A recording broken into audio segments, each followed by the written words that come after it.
Good evening, ladies and gentlemen. Would you please give a warm welcome to the host of the Happy Hour, Chris Lane Sr.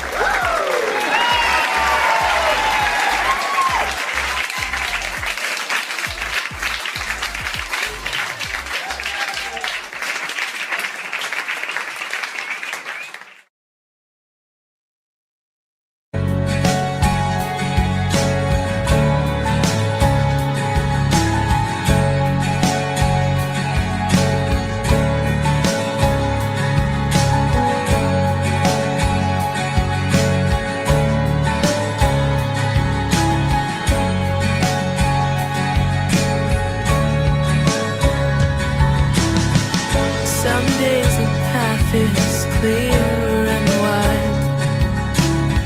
Other days I lose my way. I swallow pride, get lost inside, too afraid to say. Three words I choke on, stuck inside my throat. I can't fake it, can't escape it. I need help, gloriously interdependent. We bend but never break, stronger when we run together. Help is how we elevate.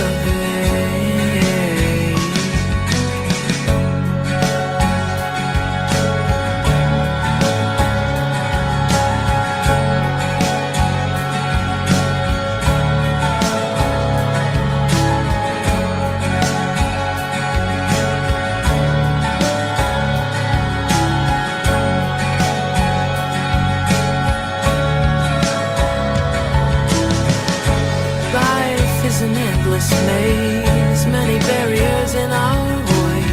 You guide me when I stumble, you make it through the stage. Three words I choke on, but they're the truest thing I've felt. It's not weakness, it's the secret. I need help, stuck inside my throat. I can't fake it, can't escape it. I need help, gloriously interdependent. We bend but never break, stronger when we run together. Help is how we elevate. Now I'll pay it forward,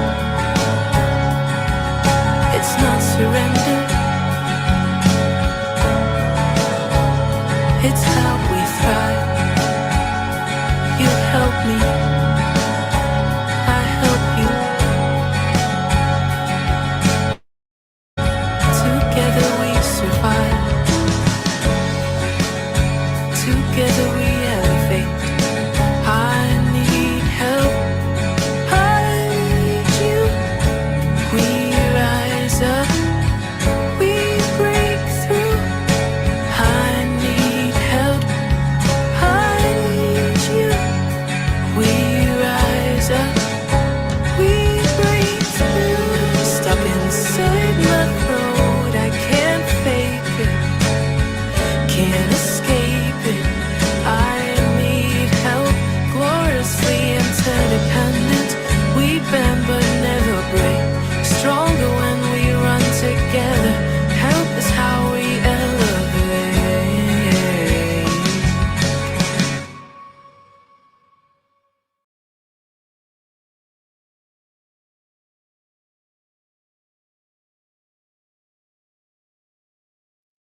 Good evening, everybody. How we doing? I am pumped that that album is out, and I'm going to spend the night. I'm going to play any number of tracks off that, but that is the opening track. Kicks ass. Denise and Jade Starr. What a fabulous track, and the whole album is like that. Good evening, everybody. Welcome to the Happy Hour. I'm glad to be back. Was off for Thanksgiving, and we'll talk about Thanksgiving and all the food that I put in my face and all the fun stuff us Americans do on that day of football and gluttony. But I'm going to say hi to people in the chat. So let's start top bottom. I can't remember if I started at the top or the bottom. I'm going to go to the top. Let's just do that. So, my great moderator, Gary Hubbs, first in the door. Appreciate you, bro.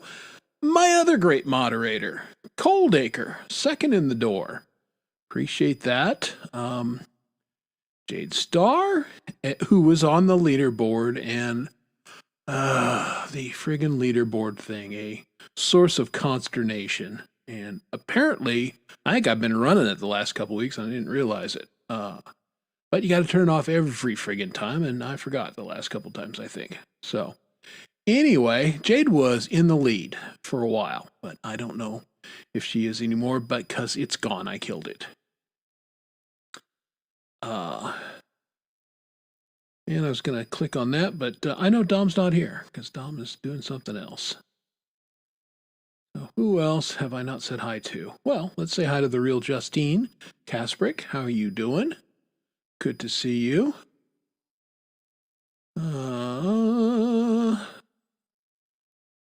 Doug Kidder is here. There's Dougie right there. And Ali Gratilia, whose artwork is on the cover of the Music for Life album. And it's an amazing mixed media piece. It is really super cool. And you can own it. Right? And you can own it, and whatever you bid on it, if you're the winning bidder, that money all goes to the charity. I can tell it's going to be one of those nights where I'm having trouble speaking. So, lucky you folks. But yeah, we'll look at the cover here in a minute because it's an amazing piece of artwork, and I'll put up that link here in a minute. But you can bid on it, and you can own it. Take it away. I'm definitely going to bid on it. I don't know. I know I can't pay what it's worth, but I'm going to give it the old college try. And I did see Liz someplace. There she is, Lizzie Armstrong from Down Under. G'day. Good to see you. Hippie, you say, oh, come on out and say hi, folks. You don't have to. I want to make a statement right now. I know that there's any number of people that come to the show, just kind of lurk. I think that's great. I appreciate you. I guess somebody was on one of the shows and, bitching about, oh, it's so much work to do the show and I don't know why I bother and all that kind of stuff. You know what? You don't have to. I love being here, and I appreciate every one of you that is here. You got plenty of things you could do on a Thursday night. You choose to spend a few minutes, few hours with me. Thank you very much. I appreciate it. And I don't take that for granted. So thanks for being here. All right. With that little piece of business out of the way, did I miss anybody? Probably. You can say hi. I'm strolling down. I'm not wearing my glasses tonight because they suck for this computer. I can't see. I got to get either here or clear back here. Neither one is ideal. Hey, Mark Walker, good to see you. Thanks for joining us on the program. So we're just going to kind of naked eyeball it. And there's another one of our denizens from Down Under, Les Nagy. G'day to you. Good to see you. And who else? Do I got everybody? I think that I do. Well, we appreciate live stream horrors. I mean, we like horrors in general, but live stream horrors especially we like. So there you go. We started the show off with The Maze, Jade Starr featuring Denise Lance, and what an amazing track. And we're going to play a number of songs off that album. And like I said, when I started the program, I am super pumped. I've been waiting for this for weeks. I actually got my first song in 6 weeks ago or more, which for me, the backstory of that is I have been blessed to be on every one of these charity albums. And the first two, I literally made it the day of or like a couple days before. I mean, going in 2 weeks out and it's like, oh, I really wanted to be on that album, but I don't have a song. And then I got, like I say, songs dropped from the heavens and I got gifted with songs, was able to record them, do what I needed to do, get them on the album. This album was different in that respect because Tremor Bear had reached out to me and wanted to do a collaboration and had a pretty solid idea for a song.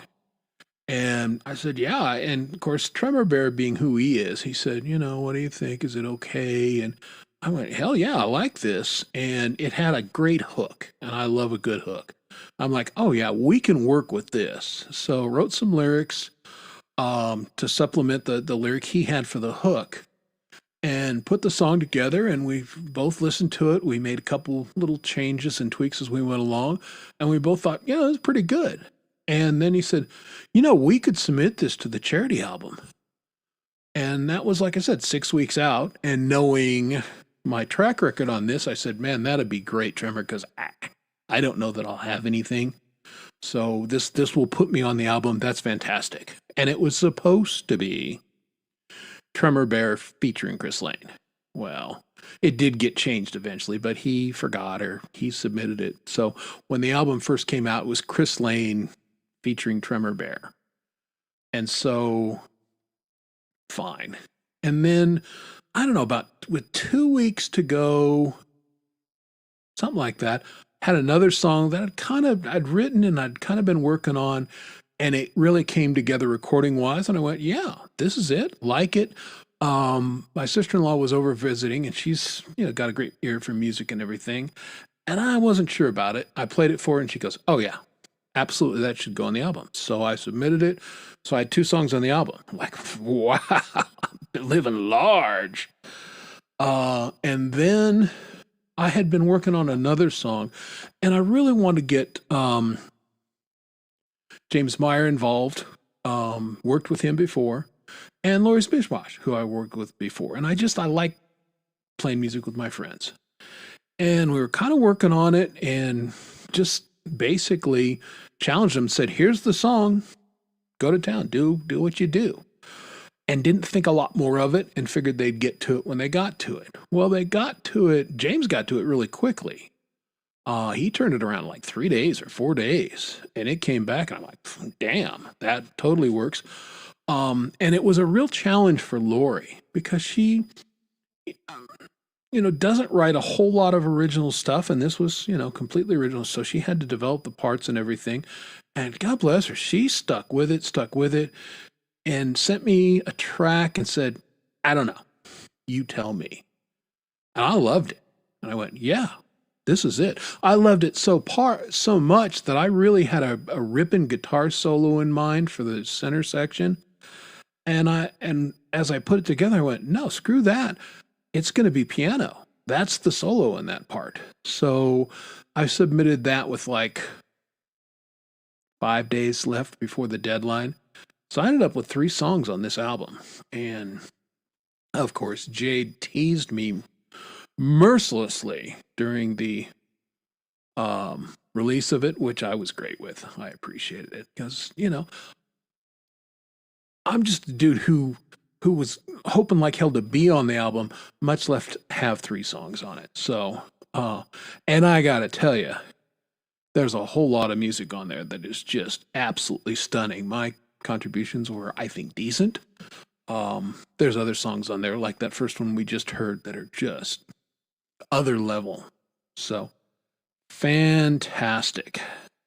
Yeah, we all need a little more beer, don't we? Hey, Dog Paw, welcome to the show. Good to see you. Thank you for being here. And the Leelaverse. Good to see you, Leela. Thanks for being here. So, I will have friends on later this evening at some point. The link is out. They're doing what they're doing, and I'm sure they'll be joining, but we've got tracks to play and stuff to talk about, so... Yeah, we were talking about hookers briefly. Yeah, Carlos is great to work with because he's funny because he's a very humble guy. I mean, but I don't want to say he's insecure, but like a lot of us musicians, like, we put something and share it with people and go, is this okay? And he was that way, and I'm like, yeah, it's a hell of a lot better than okay. So yeah, I was very, very pleased. And it was different for me because that was just, my job there was to write a couple lyrics and just sing. So I did, and it was great working with him. And, didn't have to wear the producer hat, just wear the show up and sing bro hat. So it was nice. Man, I'm missing a lot of missing a lot of chat while I was going on that long story. Did you have a cat get a little burned? My little guy loves to jump on the counter, then to the refrigerator, and then up to the alcove that's above the kitchen. And he would get near the stove, and I kept telling him, dude, the stove is hot. Well, he put his little kitty paw on a hot burner the other day, and luckily he just tapped it and went, oh, hey, that's hot. And I'm like, yeah, I've been telling you for months. So he's not done it since. So he's not a stupid cat. That's the problem. He is a highly intelligent cat. So yeah.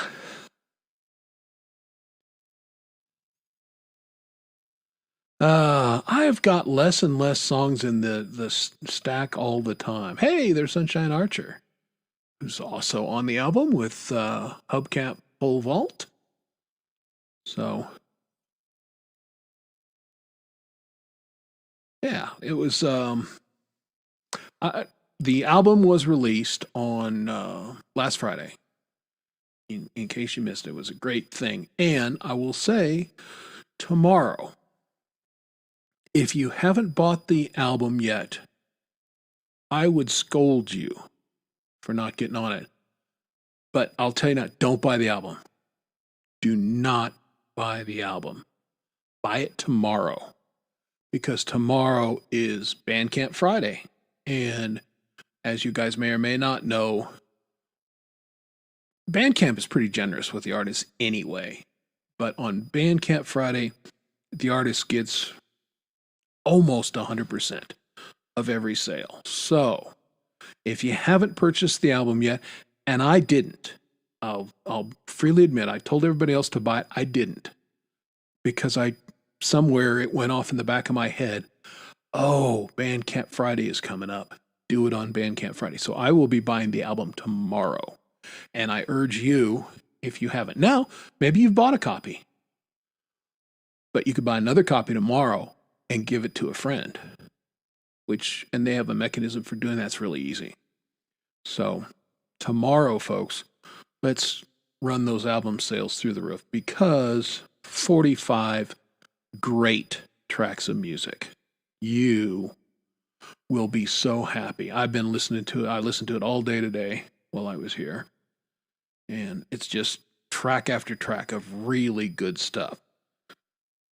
So there you go. In your cart. Yeah, I got the same thing. It's right there hovering. Well, that's what I'm playing off tonight. It's right there ready for me to purchase it. So I'll be pulling the trigger tomorrow. So if you haven't done it, I would urge you to do so. And again, I've got, I believe, friends coming on later who also have tracks on the album and will for sure play their tracks.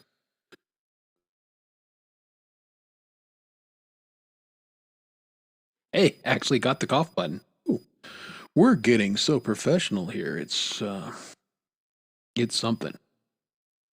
That's right. Dune Under. G'day, Coldacre. Dan Under. It's already Friday. So you can buy a track. You call that a track? This is a track. What kind of Aussie is Paul Hogan? I always wondered. And what is his accent compared to like yours? Because he didn't sound like you were Jade. So just curious. Is he really even an Aussie? He kind of was a Hollywood guy. Although Americans love the Crocodile Dundee movies. They were fun. Because many Americans are so provincial. That was probably their first real exposure to Aussie culture, Aussie language, Aussie anything. Yeah, broke Aussie. Yeah. These investments didn't go well, eh? Okay, there you go. I clicked the right one. Yes, big ups, Russ, who's frigging broken.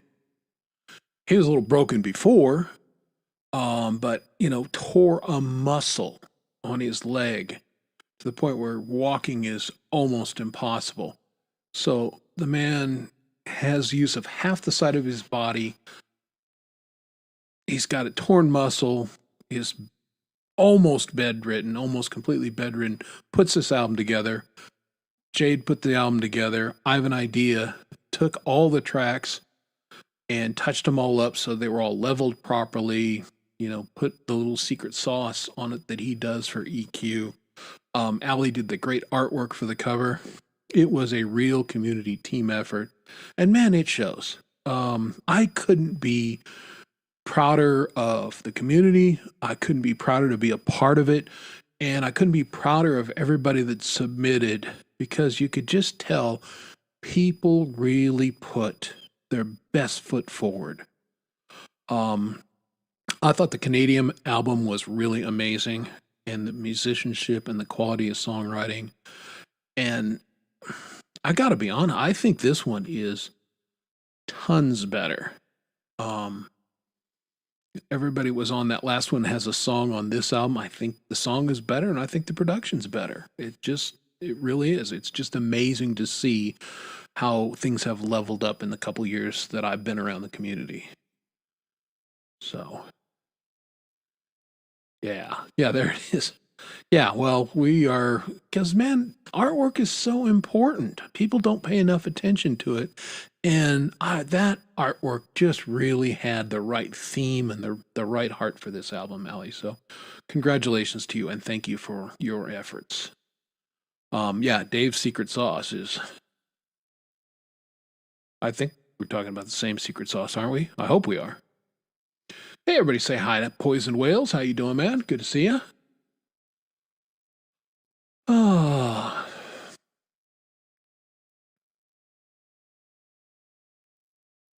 All right. I'm just thinking I missed a comment or two.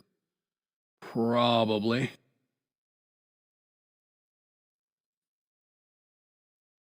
Yeah.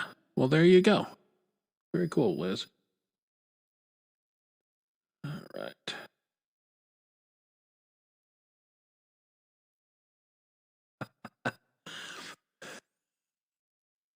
Yeah, it's funny. I was so pleased to be on this one, and put out maximum effort to do so.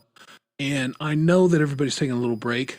But man, as long as I have a song that I'm happy with and I think is quality enough, I'm gonna be on the Aussie album too. I've got so many Aussie friends anymore. I would not want to miss it. So.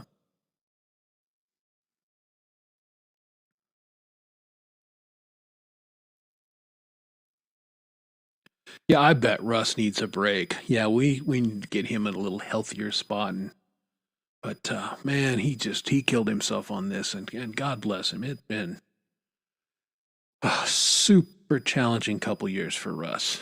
I mean, just health issues and family and losing his dear mother, and it's been brutal. And God bless, like he just says, look, I'm just soldiering on. That's what I do, and he does. But yeah, a little break from the action would be good.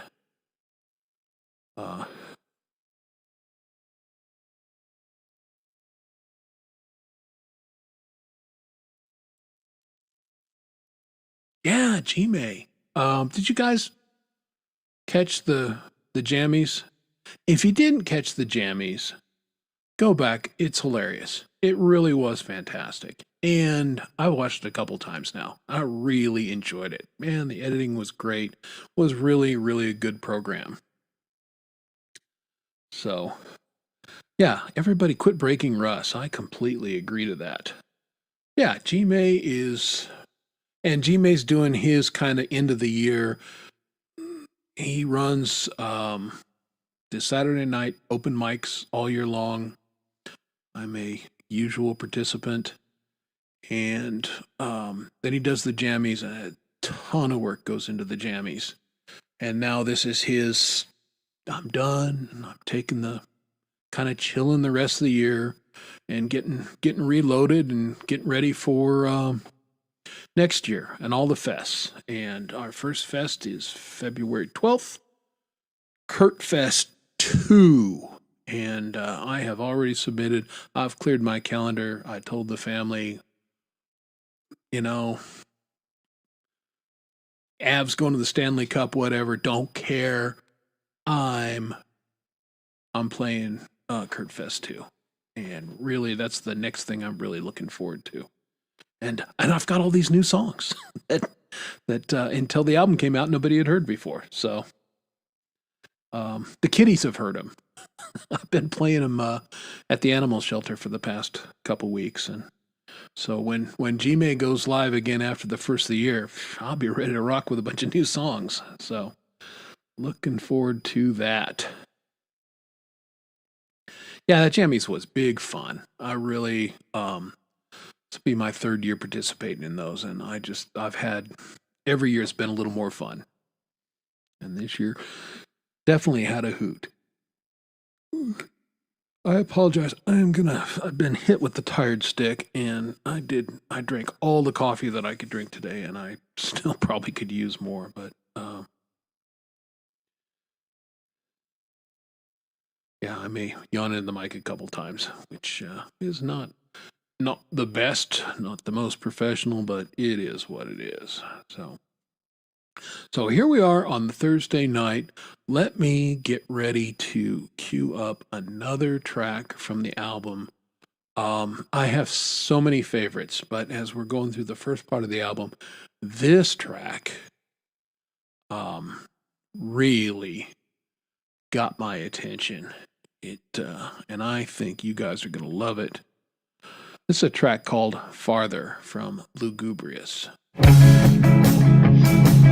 are the target of those who would trample the liberties of free men. You are in the crosshairs of the bomb sight. An enemy is centering on you. You are a citizen of the free world.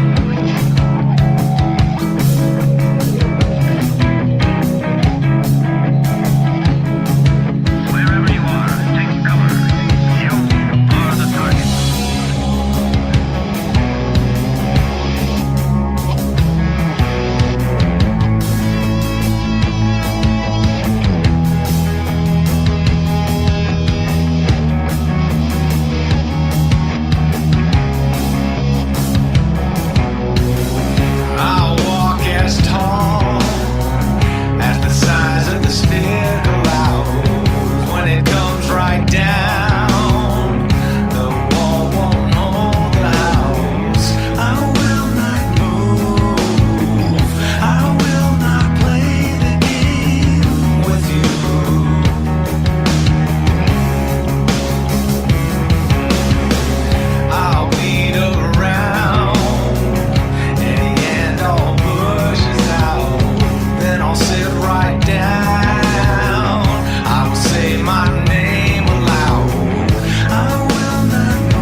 wow.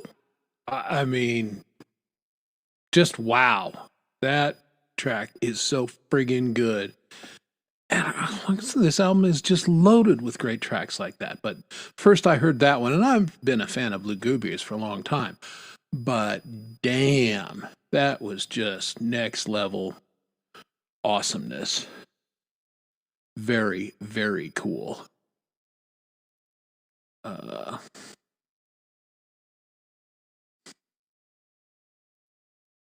Yeah. Yeah, absolutely. I mean, it definitely had that audio straight just right where Justine likes to live. So yeah, interesting idea there. Well, the thing I got to talk about now, and we'll get back to the album, as I'm hoping a couple of my guests will show up here in a little bit who have tracks on the album. But if you're in the U.S., the number one story, the story we're all talking about, is the raccoon that broke into the liquor store in Virginia and fell through the ceiling, knocked over a bunch of booze, whiskeys primarily, interestingly enough, got drunk, and passed out in the bathroom of the liquor store. It's been all over the news here.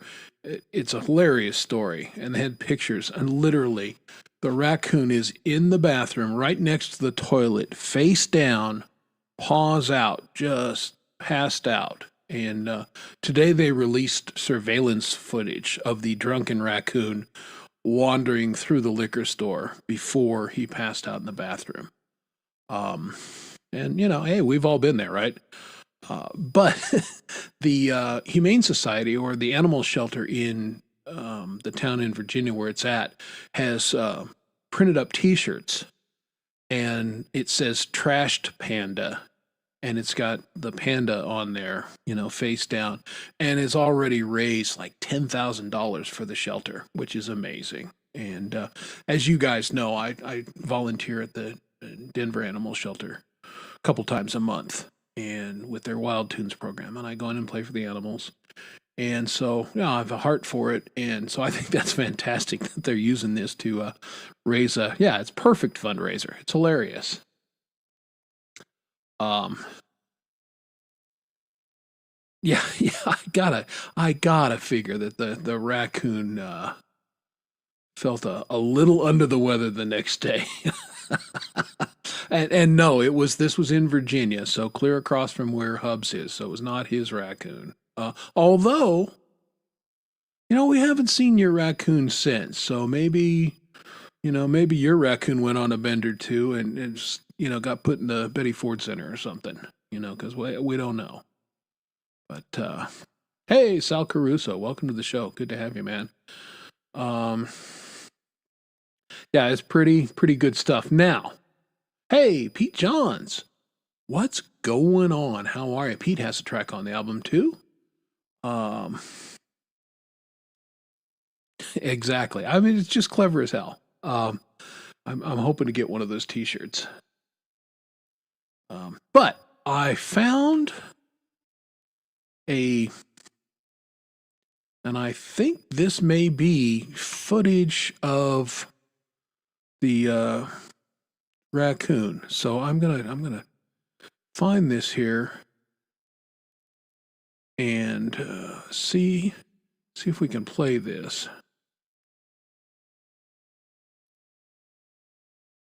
All right, yeah, I think it's this one.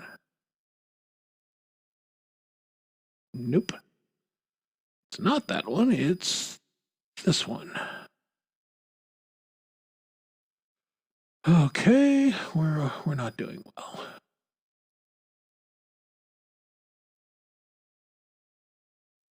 All right, I gotta grab the right one.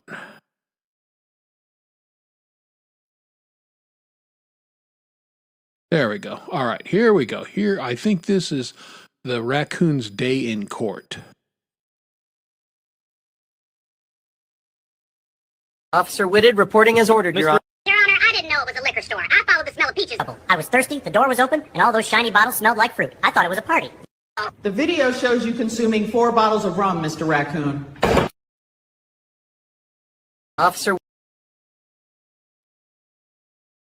Okay, well, that really wasn't that good. You should always look at these things before you put them on. But AI is great and can be funny. Yeah, that could have been better. Oh well. There you go, Trash Pandas. See, I think it's fantastic. Yeah, no, the raccoon was responsible. It drank there, passed out there, did not try and drive home. So, I mean, we should all enjoy responsibly. As much as that raccoon. I mean, do you think the problem is that raccoon didn't have a bro to hold his tail, you know? That's an old people with hair know the joke. All right. So there you go. There's the trashed panda for tonight.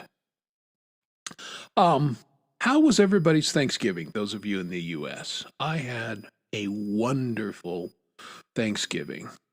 Because my wife and I are older, presumably smarter than we used to be. So we actually started cooking several days in advance. We made the pies Tuesday, which we usually do.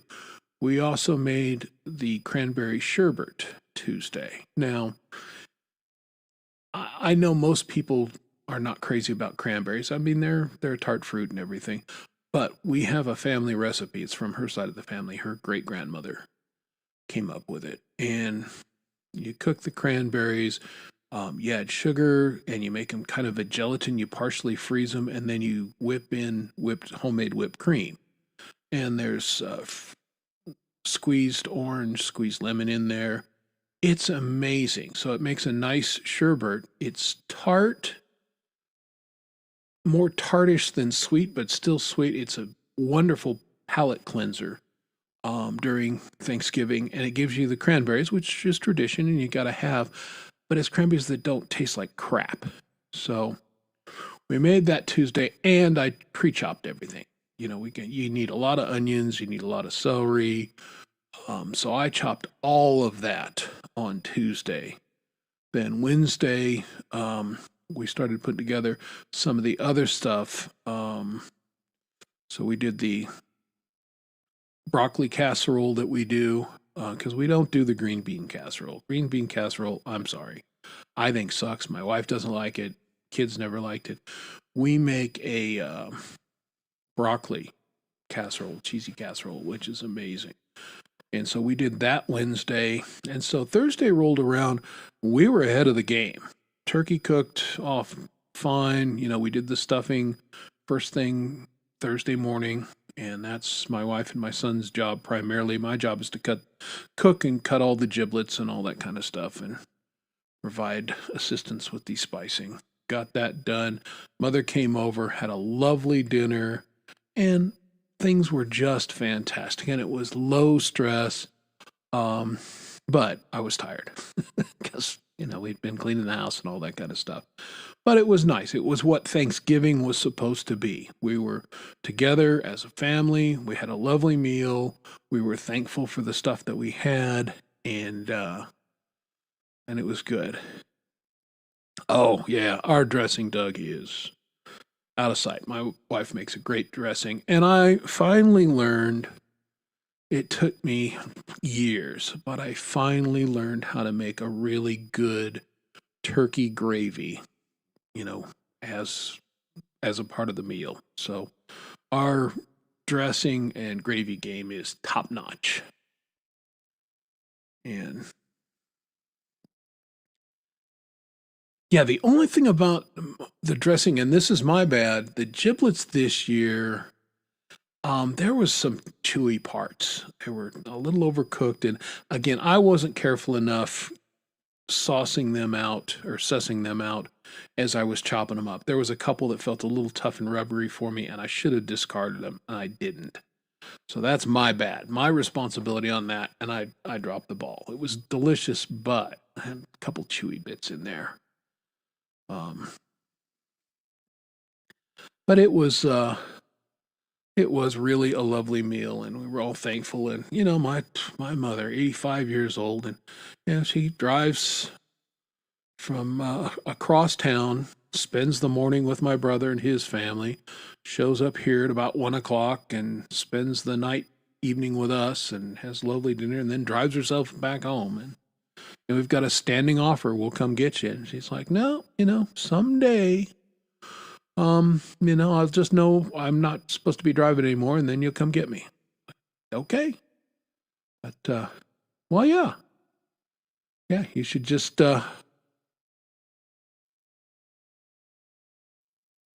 you should just come over, Doug, for Thanksgiving. And we'll feed you stuffing and gravy.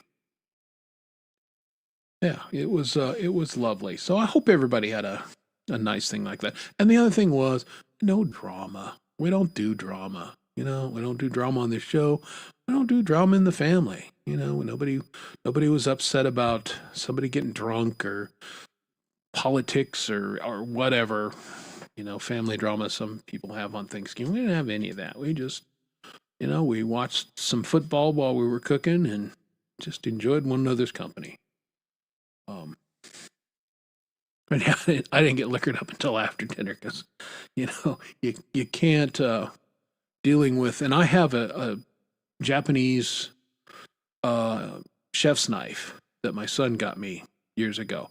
I only use it like 3 times a year. It's one of those, it was made by a sword maker that goes back into the 1700s or 1600s in Japan, made samurai swords.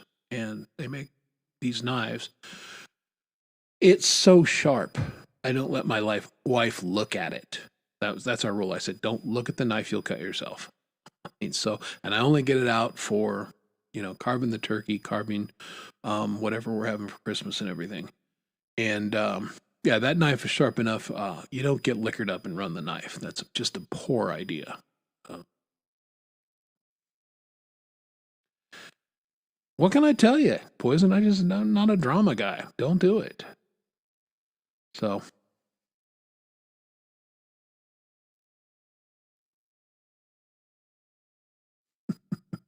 Yeah, it's now years past we'd always take in the strays for Thanksgiving, and we still do when the occasion arises, but we just haven't had many in the last couple years. So if we had family that didn't have other places to be, or co-workers or whatever, we'd bring them over for Thanksgiving. But we just haven't had any in the last couple of years.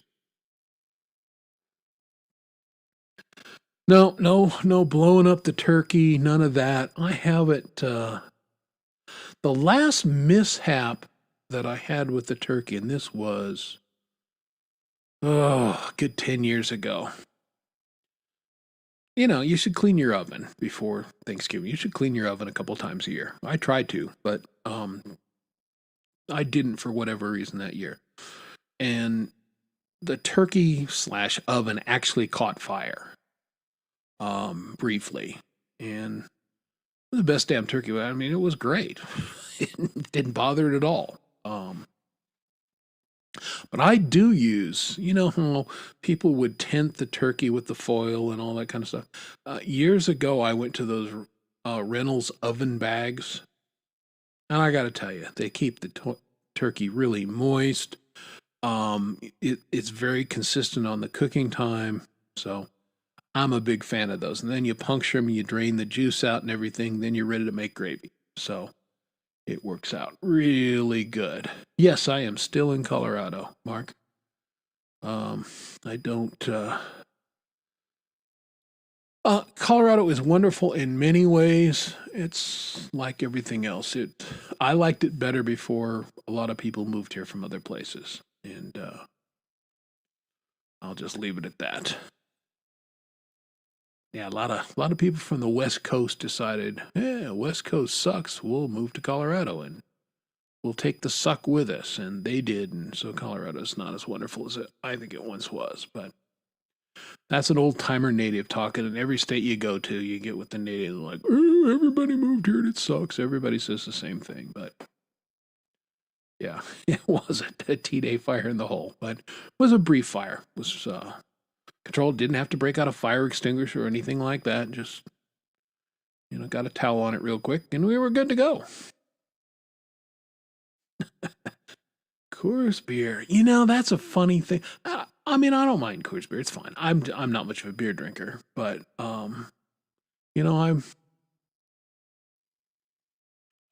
there's worse things. The original Coors Banquet, back in the day, really was pretty special. It just didn't taste like anything else. I don't know that it tastes that way anymore. Like most things, it's probably changed a little bit. If you're on Dom's channel, that's cool. We run the show on Dom's channel and my channel, but you're going to miss a lot of the chat because most of the folks are in the chat on my channel. So if you're on Dom's, find me, Chris Lane Sr., come on over and make some friends. And that's why I run that little banner down there every week.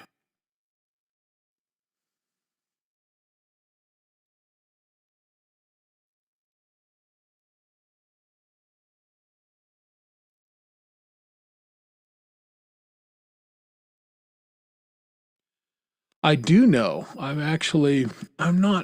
Don't care about football as much as I once did.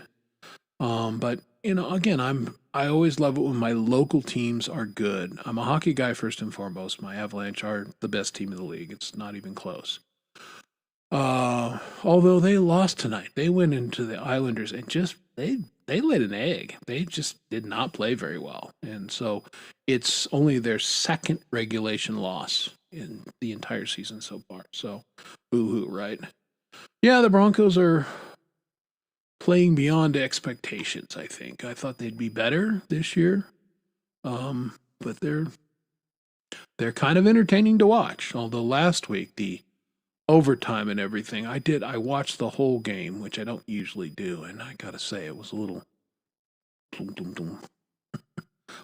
It was one of those games where like, oh, I don't know if they're going to win. And there's like, oh, they got it won. And then it ended in getting tied up right at the last minute. Like, oh. And then they drive right down, score a touchdown right away. And I went, oh, they've won the game. And then they give up a touchdown. It's like, ah. Oh. And then the Commanders go for 2 points and they don't get it because we make a great play. It's like, oh, okay, we did win. Yay. Yeah, it was kind of a roller coaster there. I thought we had the game won like 4 different times, but no. I keep watching. It's not happening yet. So, all right, I'm going to get rid of this.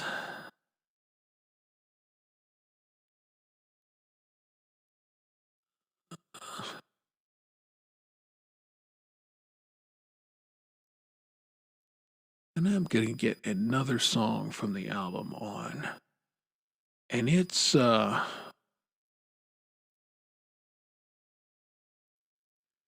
tough to pick all the songs because, man, there are so many good songs on here. And again, we're going to, there's no way we can play the whole album or anywhere close to it. But I'm going to play this one, which I played on the show before, but it was great that it was on the album and I'm going to do it because Gary's feeling a little under the weather tonight. He had to miss work today. Hopefully he feels better tomorrow so he can do his show. But he worked hard, got James Myers involved and his good friend Hetriani and got this song on the album. So everybody listen up for a little Rictus grin.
march the French, never march alone!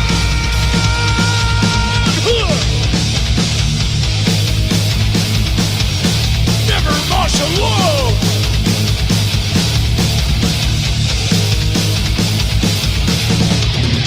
Masters of all time and space, we play to win, there is no prize in second place. Balls out fast, just in case. We'll come and slap that stupid grin right off your face.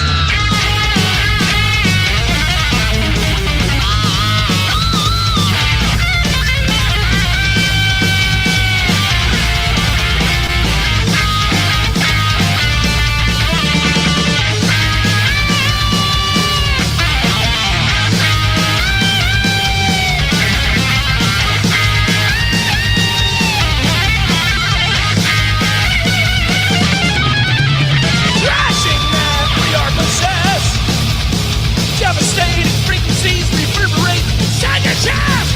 Stand here suitably impressed. When we are finished here, they're coming for you next.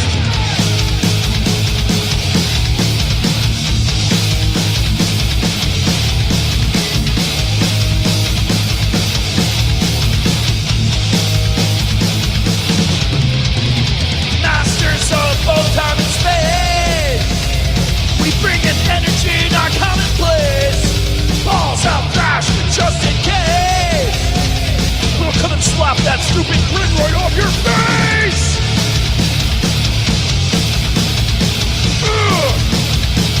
We'll slap that grin right off your face.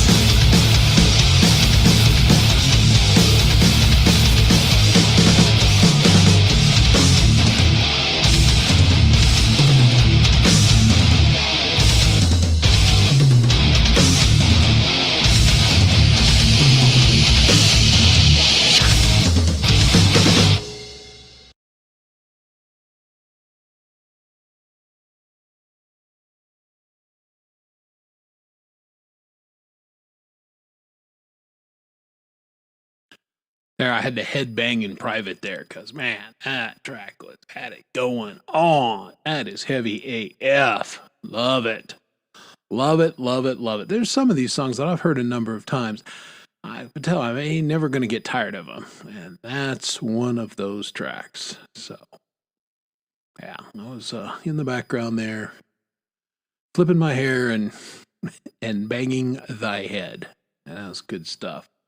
Man, Gary is a good dude, and it was great to have him on the album. And again, it's fun making music with your friends, right? So it was very cool that he got to do that and got James involved on it. And of course, Hetriani and he have worked on a number of tracks together, and it's always great to hear Hetriani play. So good. Yeah, started to hit the applause. Yeah. Isn't it funny when you're used to live streaming and then you're on another, either not live streaming or you're on someone else's show where you don't have the controls and you find yourself reaching for it and you go, oh wait, I don't do that here. But yeah, don't we all? Yeah, I'll definitely was kind of holding off on the track with Lori and James because they often come to the show, and so I will play it before the end of the night, whether they come or not. But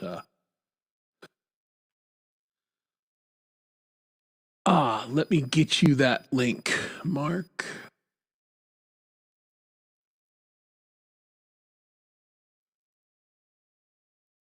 Here you go, my friend. And there's the link to buy the album. And so that'll go in both chats if you're in, I think you're in DOMS. But yeah, check it out. 45 amazing tracks. Was really, obviously there's a lot, some that I like more than others, but there wasn't any tracks on there that I went, oh, this sucks.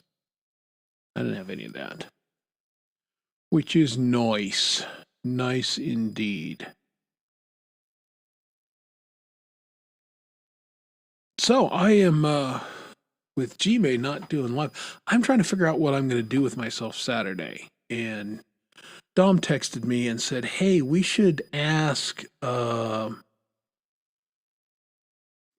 G-May if he minds, because a couple years ago, he didn't have anything planned at the end of the year, and Dom Torgrosa, myself, and Michael Songs all got together, and we kind of ran the Saturday live open mic for a couple weeks.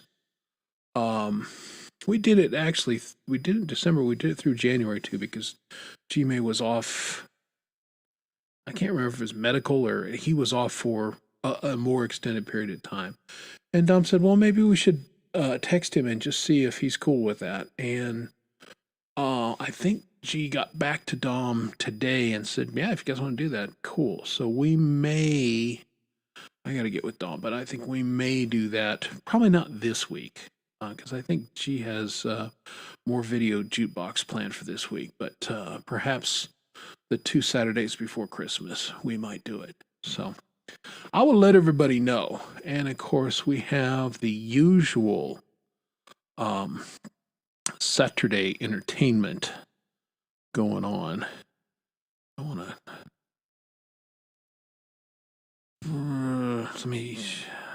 do want to share this. Take that out and put this on.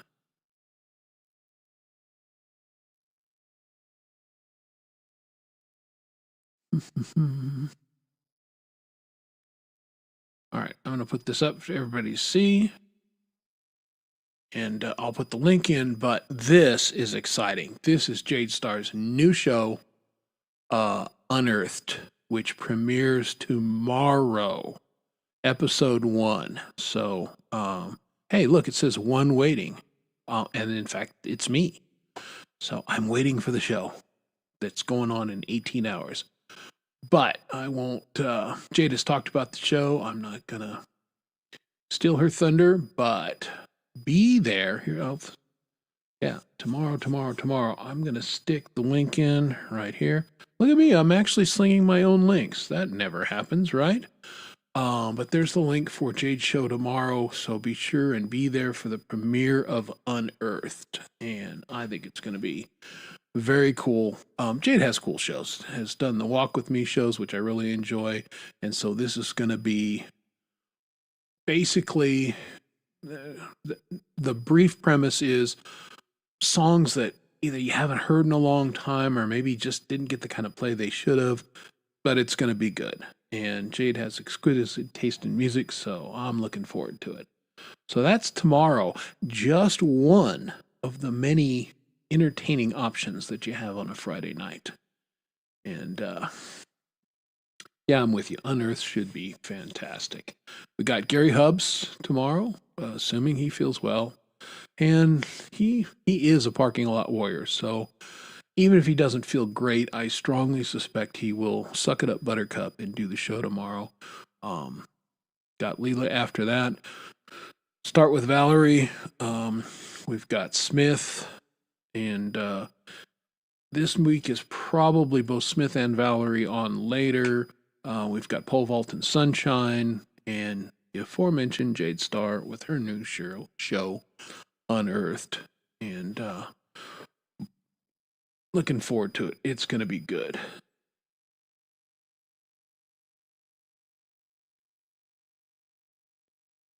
Yeah, let's see. 6 p.m. Eastern Time for Unearthed, folks.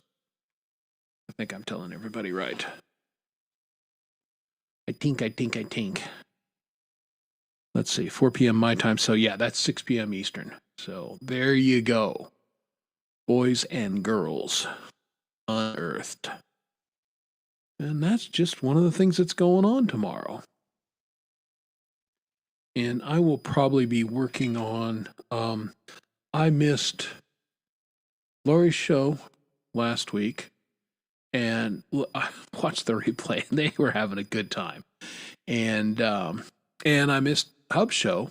Same deal. I was kind of out and about and was not able to join anybody live. And Hub's had a great show last week. So looking forward to visiting with both Lori on her show and a little bit with Gary on his show this week, and catching up live in person with both of those wonderful people.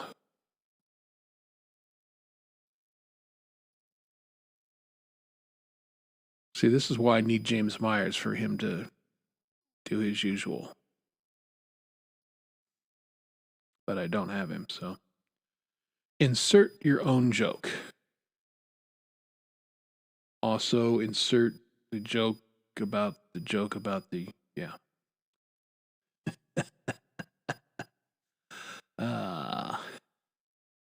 I crack me up sometimes. No one else, but I do crack me up. There we go. Thank you. Filling in for James. Allie, thank you so much. See, I knew you guys would pick up what I was laying down there.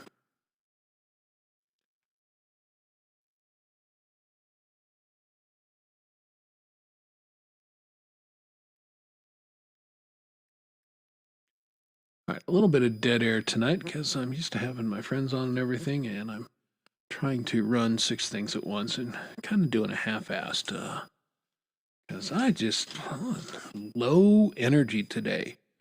Just at dinner, my wife looked across and going, "Bro, you look tired." And I'm like, "Yeah, I kind of am. Kind of am today. Not sure why. Part of it is the weather. We finally, hallelujah, got some snow here in Denver. This was record-setting as far as lateness of snow. It's just, and it's kind of across the whole state, but the mountains got slammed quite a bit last week, and they're snowy and happy, and they're getting a lot more this weekend. We got our first significant snowfall. We got a couple inches last couple days. Driving was absolute shit show yesterday, but a little Ford Escape, which I love to pieces, all-wheel drive, and I just drove right on through, and it was all good, and watched other idiots spin out and do dumb stuff. But that's my job. I'm my wife's personal chef, chauffeur, and bodyguard. Get her to and from work, and allows us to have a little nice couple time in the automobile, and that's right, just a couple inches though. And then I come home and fight with the cats for space in my own house and trying to get some stuff done. And clearly the weather has gotten to them too, because they were both sleepier and needier. They kept knocking down the door to my office and jumping up in my lap and like, "Hey, hold me and pet me for an hour, would you?" Trying to get this book done, and you're not helping me. Yeah, ain't no kidding. Well, I don't know how it is in other cities, but here in Denver, the amnesia is horrible because, we have winter every year. It snows here and it gets very cold. And every year, the first couple snows, everybody's like, "Now, how do I drive on this stuff? I should drive really fast, right? And accelerate and brake really hard." No, wait, maybe that doesn't seem right. And like every year they totally forget how to drive in it. And of course we've got people from other places who don't have experience with it, never did have no business driving in it. So yeah, it's fun. Yeah, I imagine it does. But it's funny. Now, it used to be people here in Colorado, snow was no big deal. They drove through it fine. And if it rained, though, people would freak out. They couldn't drive in it. They really, literally could not drive in it. And of course, when I say rain in Denver, we're high desert here. So it's not like we get a lot of rain, but when it rains, it comes down in buckets. It's torrents. So the roads flood. It's pretty silly. And people just couldn't handle it. But now it's both rain and snow that nobody seemingly can deal with. Yeah. Well, now when I was a kid and everything, that first thing my old man, we'd go out when it snowed, we'd get out in an empty parking lot and he'd say, "Okay, now you're going to learn how to control your vehicle on snow and ice." And we would do all the things you're not supposed to do so you could get a feeling for it. And, after a while, you just train for it. Like last night coming home, we're going around a corner. It's fairly sharp. And I mean, I'm not even going 20 miles an hour because it's slick. And I just told my wife, I said, hang on. And sure enough, the guy in front of me just starts heading to the curve. He's sliding right across. And I could see it coming because I could see how glazed it was. And so I tiptoe and I slide a little bit, but I steer into it and do the thing and doop, doop, doop, and tiptoe around and I'm fine. And then we're making up the hill and Kay was like, oh man, I would have been panicking, hitting the oh shit, oh shit, oh shit. And like, I knew it was coming. It wasn't a big deal. But I didn't overreact either. But, if you train for it, then you can handle these situations properly. But I don't know that kids get the kind of training that they used to get, when I was.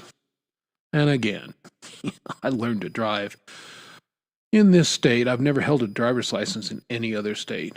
And that was a while ago. Yeah, given my age now, well, not only is it over 50 years I've held a driver's license in this state, about almost 50 years.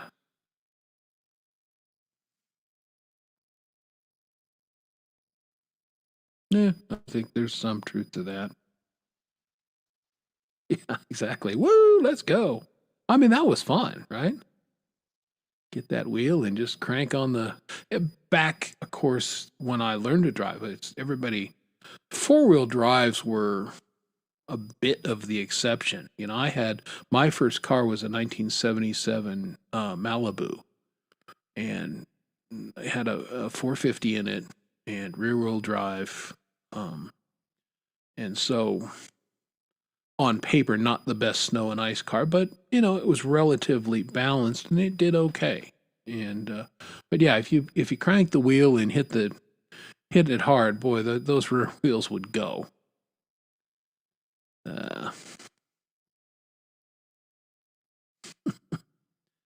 Yeah, we all did dumb stuff when we were younger, and we all live to tell about it, and have some of us have some good scars to prove it. So, oh yeah, ABS did not. That was the thing. And again, I had to unlearn how to brake on snow and ice because, when I learned, and of course manual transmissions and all that kind of stuff, you just downshift. But you pump the brakes. That's what you did so they didn't lock up. Well, when ABS brakes came into vogue, again, I had to relearn. Exactly, pump the brakes. And it's fun. We were talking about this the other day driving. I was taught you stop at the stop sign and then you pull forward so you can see. Well, now they've painted crosswalks and all this stuff. You're not supposed to do that. I got to tell you, I'm never going to unlearn that because my nose is always sticking into the intersection and I'm sitting on top of the crosswalk. And because by doing it the way you're supposed to do it, you can't see shit. And, I've had far too many close getting T-bones, so I'm gonna stick with what I learned, which is to get your nose out there so you can see what the hell's coming and not get hammered. That's it. Like the Pi. The Pi would be great at winter driving on an old brake system because the Pi would just tap, tap, tap those. And the Pi would be perfectly safe. Pi would be, I think, an excellent driver. Yeah. Pi has got to be like the best streaming companion buddy ever, right? I mean, I love how that cat is like, oh, hey, showtime. And gets up on her perch and like hangs out. And, it's like, hey, Leela, pay attention to me. Got some treats for me? I think that's half the fun of the show, other than the great music and everything. And that Leela is so engaging. But the cat, part of the show. It's fantastic. That's true. Yeah, Roscoe you could see him in the snow. He would be the big black thing in the snow. And I guess the other cat with his tiger stripes, he'd be pretty obvious too. But yeah, Pie would get lost. Pie kind of the cat next door is kind of colored like Pie, kind of that cow cat coloration. So yes, and the chat goes wild when the cat. It's fun.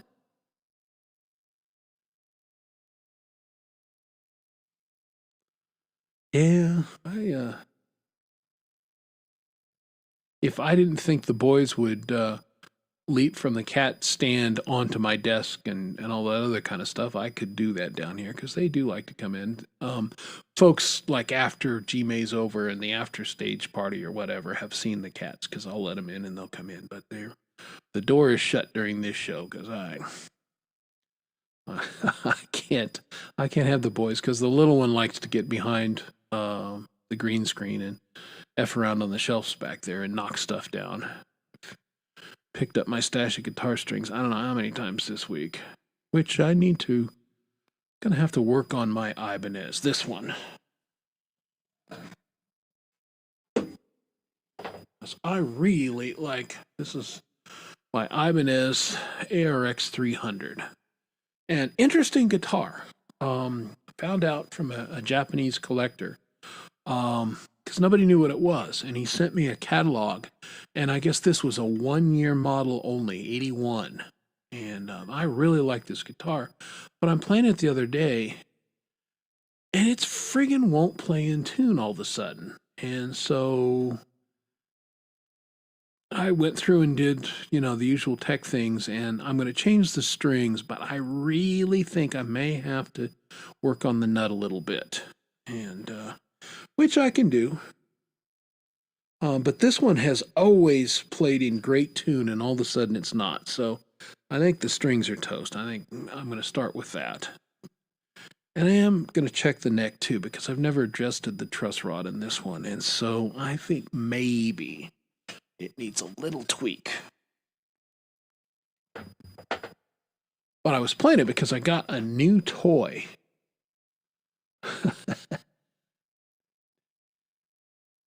Yeah, the show's over when the cats say. Yeah, not, again, I've never owned a Les Paul, so I don't know, but I like this one.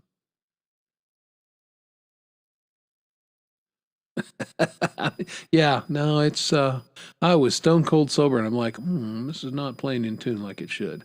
But I got a new toy. It has something that I'd wanted for a long time. I'm a 70s guy and grew up with that Boston, that Def Leppard, that kind of guitar sound. And so just, it's seared into my brain. And there are, various things. Tom Schultz invented the Rockman. I don't know how many of you guys had Rockmans back in the day. I had a Rockman forever. I bought my first Rockman, my only Rockman in, I want to say 81, 82, something like that. Interesting, a lot of my stuff is like from that era. My Gibson Victory bass is in 81. This one's in 81. But I probably bought my Rockman in 82. And I played it and used it until 2005 or 6. It finally crapped out. And God, I love that thing because it had just the coolest sound and you could plug in and so I'd been chasing that sound. Well, I got a plug in. And this is the best part is I think it'd been featured on a couple of shows and I looked at it and I'm like, again, I'm kind of a cheap Charlie. And it was $60 or $70 or something for the plug-in. And like, you know what? For something I'm not sure if it's what I'm looking for, I'm not going to spend that kind of money. Well, on a whim the other day, I got looking for, plugins that replicate that sound. And I got a hit on one that I'd heard about, and it was on Screaming Sale. It's $29. I'm like, I'll take a flyer for $29. And so I bought it. It was a pain in the ass to get it working because you got to do the codes and all that other kind of stuff, and it's got to load it and recognize it. But after 30 minutes of fiddle fucking around, it did work, and oh baby, I am so happy. I am loving this sound. So I'm going to check this out, guys. This is me playing with the new plugin.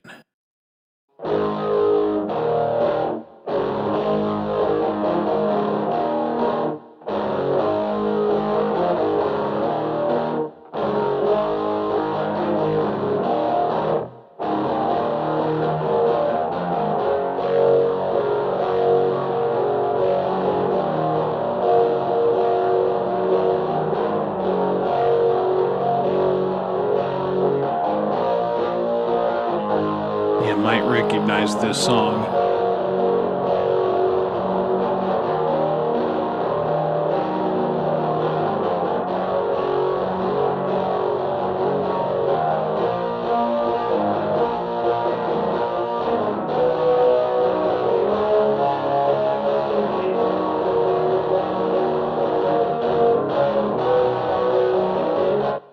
All right. I'm assuming you guys can hear that. Give me a 1 in the chat if you could hear that. If you couldn't hear it, then that was really a boring segment. If you couldn't hear that, but I'm super happy. It's got 28 presets in it. I've already customized a couple of them, so you did hear it. Okay, cool. But yeah, I'm super happy with the sound of it. It's it's got that smooth distortion and delay. It just got all the things baked into it that I have hit and miss gotten on my own with some of the amp modeling and other things, but I was very happy to have that in my little bag of tricks. So yay for that. And yeah, everybody's I like SGs okay. I mean, I like because they're light and everything. What I don't care for about SGs, whenever I play them, I'm assuming it's a good one.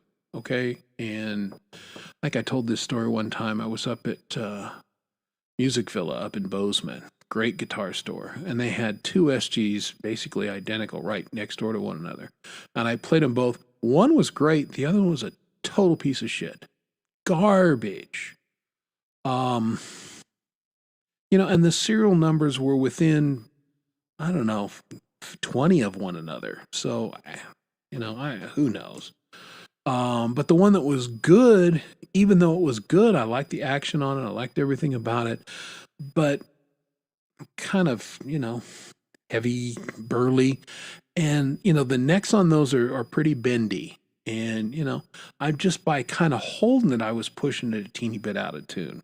So that was just my little gripe with it. I think it'd probably be a cool guitar to record with because it's light and everything. But this Ibanez I've got does all that and all the Les Paul stuff, and so I don't really need one. Yeah, Bozeman's a cool town. My dad's lived up there for 30 years, something like that. And I love that music store. It's a great music store. Again, I'll never come out and say I won the lottery, but there'll be signs. Like I'll be up there with the truck within a week and going, hey boys, let's look at some guitars.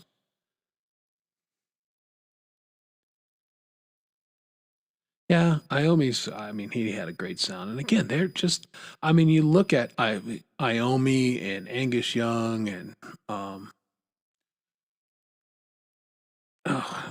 I'm blanking, Yardbirds. I had a lot of people that have played SGs and gotten amazing stuff out of them. Townsend played an SG for a while, and I know he records with an SG frequently. But yeah, it's just one of those. It would be cool to own one, but it's one that I don't need. But I would probably. Oh yeah, Billy Gibbons did have an SG for a while too that he plays.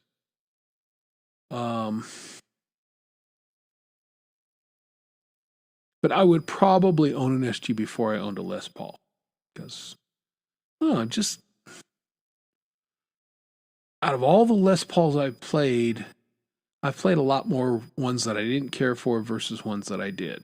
And it's not like I'm opposed to heavy guitars. I mean, my Victory bass weighs metric tons. So it's not the weight issue. They just, some of them feel great, and for me a lot of them just don't.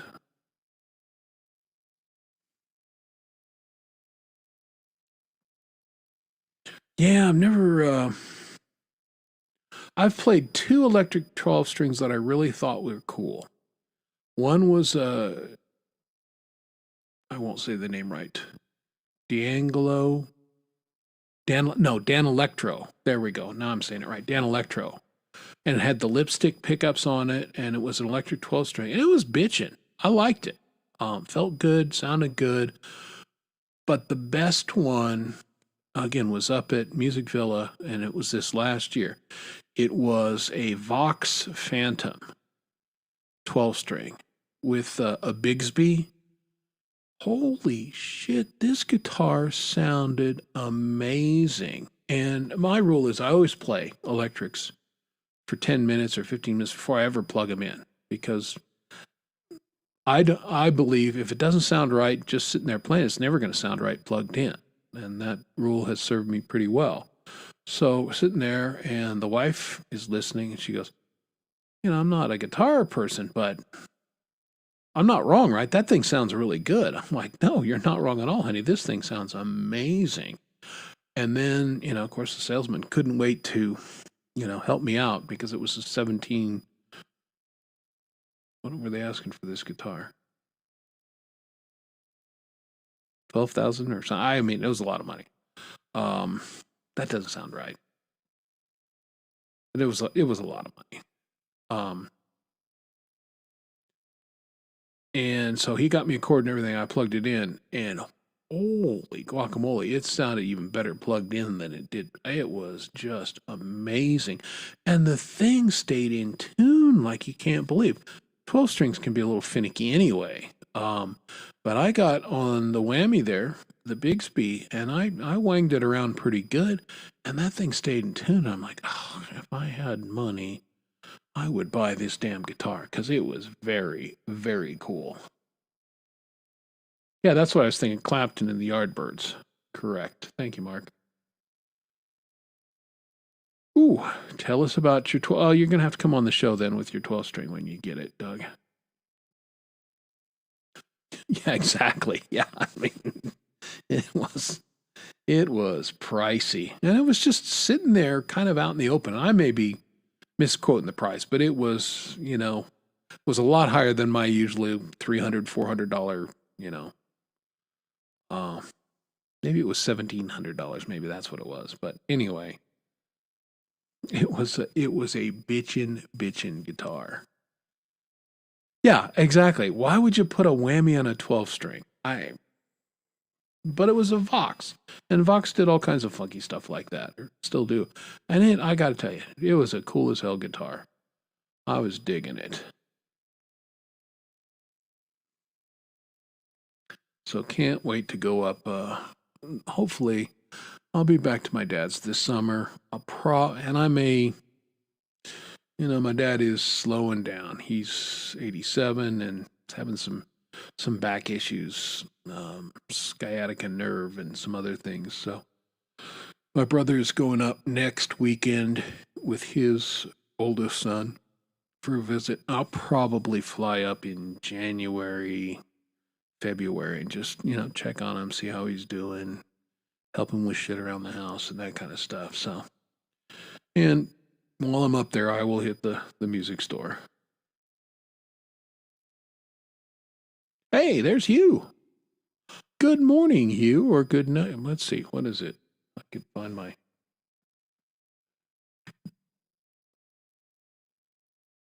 I keep everything on my phone. So let's just see right now.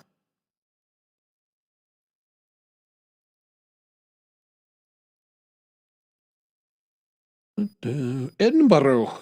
Oh, it's 4:38 in the morning where Hugh is. So he is up at the wee crack of dawn. I'm with you on Rickenbackers. I don't dig him. Never did. As a bass player, I mean, Geddy Lee, Paul McCartney. There are a whole lot of Bootsy Collins. There are a whole lot of guys that played Rickenbackers. I just don't dig him. Just never did. Don't dig the sound. Don't dig the way they feel. Just not my cup of tea. But again, there's a lot of different guitars for a lot of different players, right? And we all need different things, and we all like different things. But yeah, that's one of those ones. I love Gibson basses, and I like Fender guitars, which that's kind of, a lot of people are kind of that opposite. But yeah, Fender basses, I mean, they're the standard. They basically invented the electric bass for all intents and purposes. I just never felt right for the way I played. Sound great, but just that's right. That's backwards. Well, I'm backwards, Doug. What do you want from me? I do backwards things.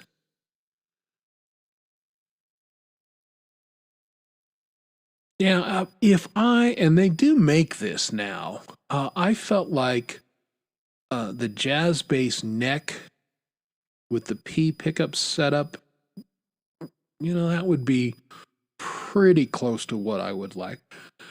But, between my Thunderbird and my Victory bass, I really don't need another bass of any kind, so. All right, well, Kidder's just going to fart around out there in land. I was hoping he was going to come up so we could talk in person about this, but screw him, he's never coming up. So I am just going to go to a song from the Charity album, and this is Doug Kidder's contribution, which I really, really like this song. And this is a song called Ballerina from Doug Kidder.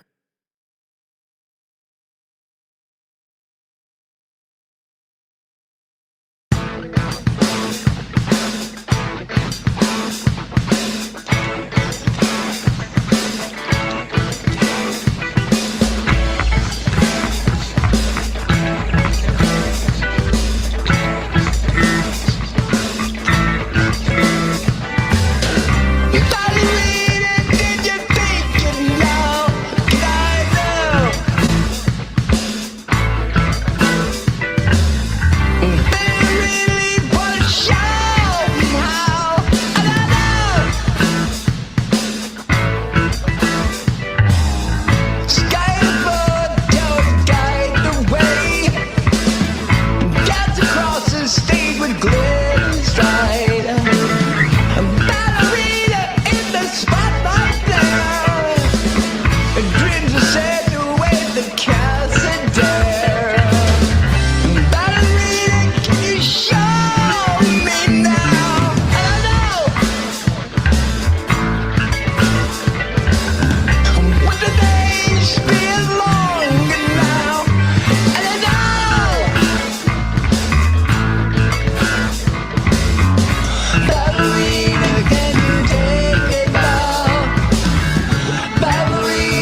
There you go, Doug Kidder and Ballerina. Great song.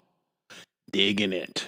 And just to be clear, in case people in the chat don't understand, there were, because it was such a Herculean effort, and Russ is trying to type things in with one friggin' hand, there were a few mistakes. And the great thing about Bandcamp is, Jade in real time was correcting, but that track was originally credited to Jerry Gomes. So that's where the joke comes from. But it was never Jerry Gomes. It was always Doug Kidder. So, great tune, man. Yeah, no worries. Yeah, I wanted you to come up and we'll talk about the song next week. But because that's again one of my faves on the album. Really like that song.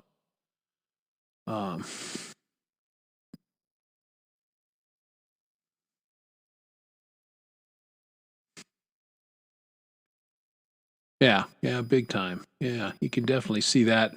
That's arena rock right there, right? Yeah, good stuff. Right, and thank you, Link Slinger Extraordinaire Gary Hubbs, providing you with Doug Kidder's link.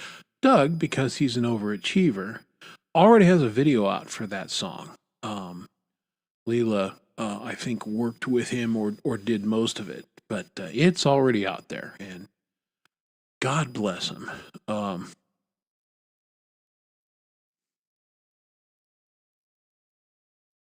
Yeah, and that's the thing, I mean, and I get that. I get people that send me stuff, they don't know their own fucking email address, and they, so people make mistakes. But again, it was one of those things for that many tracks and that much stuff going on, and the tightness of the deadline. That's pretty clean work. So, couple little oopsies, big deal. Who cares? I know I didn't. And it did not detract one iota from my listening enjoyment. Well,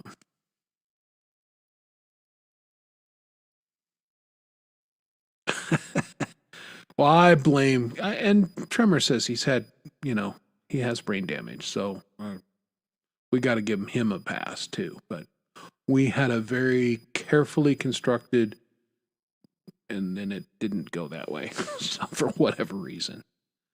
So whatever. Yeah.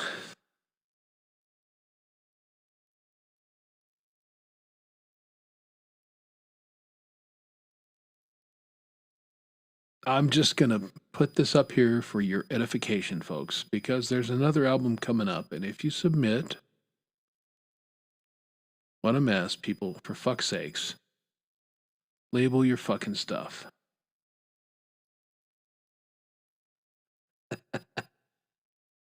Yeah, and at the end of the day, it got sorted. But, people, have a word. There you go. Yeah, see, this would have saved time. Written, produced, performed by Jerry Gomes. And then we're done. Then it's easy. I love it. Fuck's sakes. I did say hi to Dogpaw like an hour ago, didn't I? I thought I did.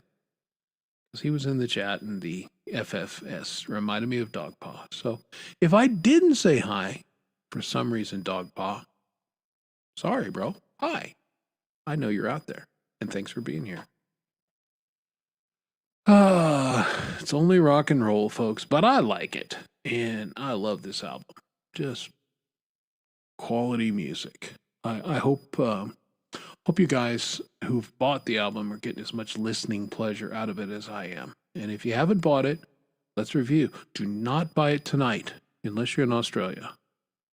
But if you're in the North American continent of the Western Hemisphere, buy it tomorrow on Bandcamp Friday. And again, think about what a great Friday entertainment. You've got all those great shows, and then you'll have the new Music for Life charity album, which all the proceeds, not some of the proceeds, not even most of the proceeds, all the proceeds go to the kids and the cancer charity.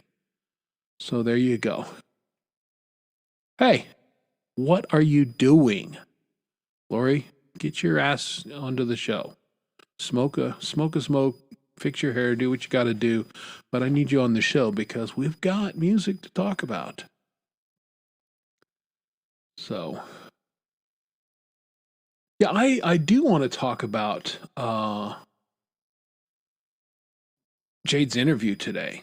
It was fantastic. What? Helen, what a delight she was. My goodness. You could just tell that was just a wonderful human being. And man, what a talent, right? Oh my goodness. I wasn't as active in the chat as I like to be because I started the show, then I had to take off and go play for the kitty cats. But I listened to it. It's about almost a 45-minute drive into the shelter. So I listened to the interview, and then caught just the dead tail end of it as I left. But it was a fantastic interview, and I'm going to reload it and watch it tomorrow and listen to it. But I got to say, Helen is an amazing artist, and Jade does such great interviews. Really, I don't know that there's anybody better at interviewing other musicians and getting them to talk about themselves and talk about how. And I mean, Jade even got the recorder out of Helen there. Started on the damn recorder, so that was good stuff. So if you didn't catch that interview, get on Jade's channel because these interviews are all cataloged there, and they're amazing. And today's one was particularly good. Hey, Tony Howley, how you doing, man? Good to see you. And I did mention this earlier in the show, but Unearthed tomorrow, folks, 6 p.m. Eastern Time. So brand new show that Jade is premiering, and I think you guys are going to enjoy it. All right, I'm just scrolling through because we've got some new people who have joined us.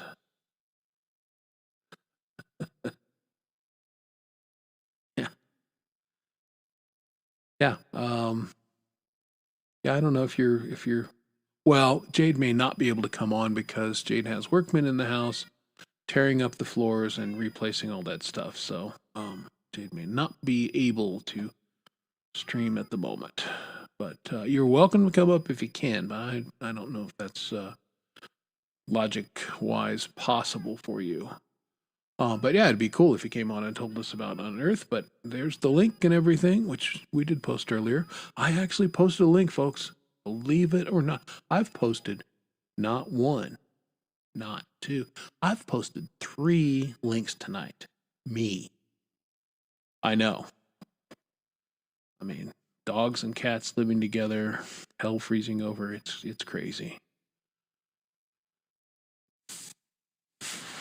Yeah, there you go. Yeah, it's tradesmen, which is talk for really noisy people with hammers and saws and cursing in foreign languages.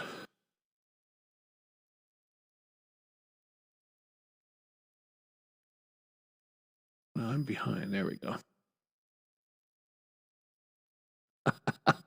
There you go. Wish these guys would get off. So are they about ready to knock off for the day?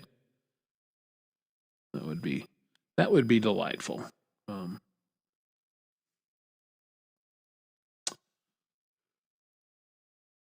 Forsooth, Father, I am famished. I beseech thee for some sustenance. Thank you. Acting. All right. Feeding the children's. Yeah, I didn't. Just had to do a little dinner for the wife and I tonight. It was low key.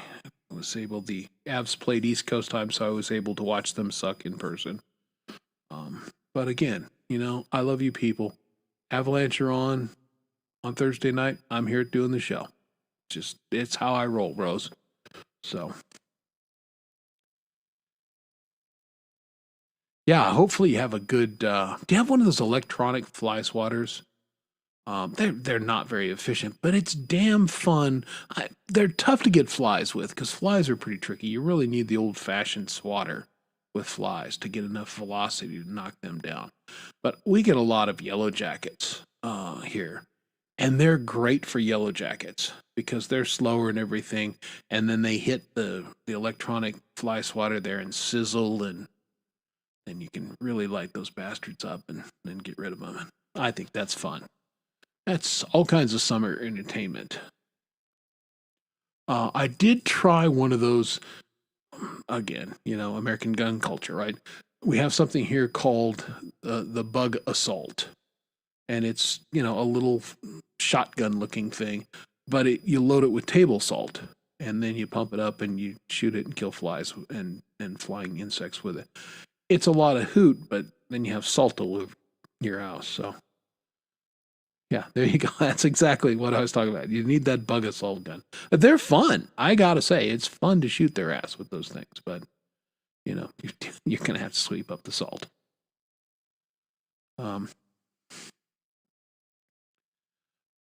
You say that. I'm working in my kitchen last night, and I look up on the shelf there, and I'm like, is that a fly? It looks like a fly. Now, it's dead of winter. How the hell is there a fly in my house? But sure enough, it was. So I went to get the fly swatter, and when I came back, he buzzed off. I never saw him again. But so there is a fly in my house, and hopefully he will die a horrible, horrible death.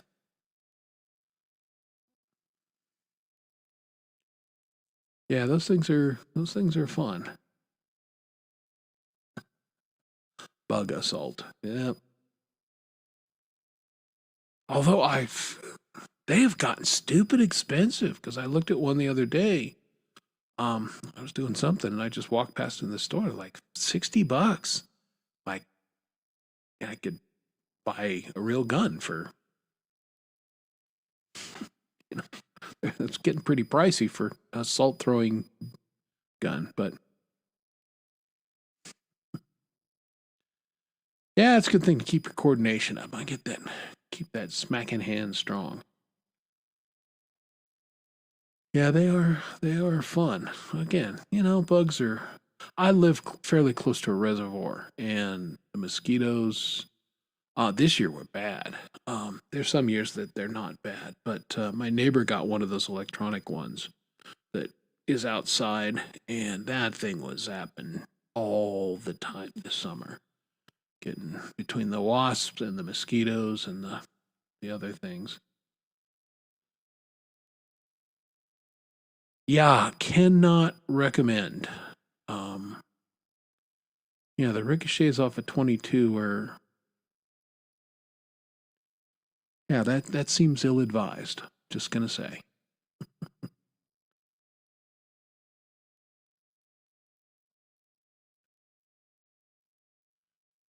Yeah, why? For you guys who know what the Trailer Park Boys is, why am I getting a mental picture of Brad as Bubbles with his bug assault? Yeah.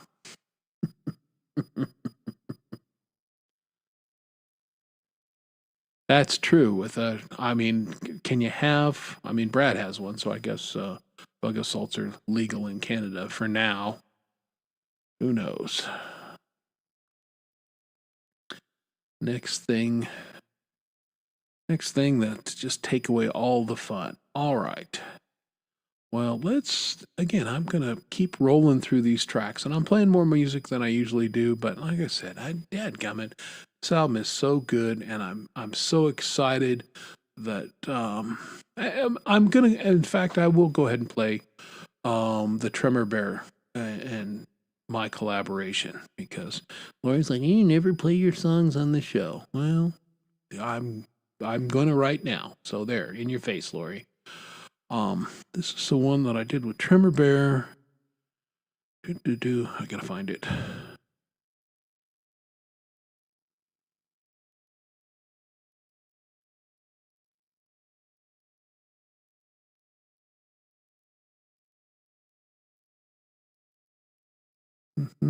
There it is. Okay. This is a song called Anymore. Tremor Bear featuring Chris Lane Sr. Down anymore.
All right, Tremor Bear featuring yours truly, and a fun song to do.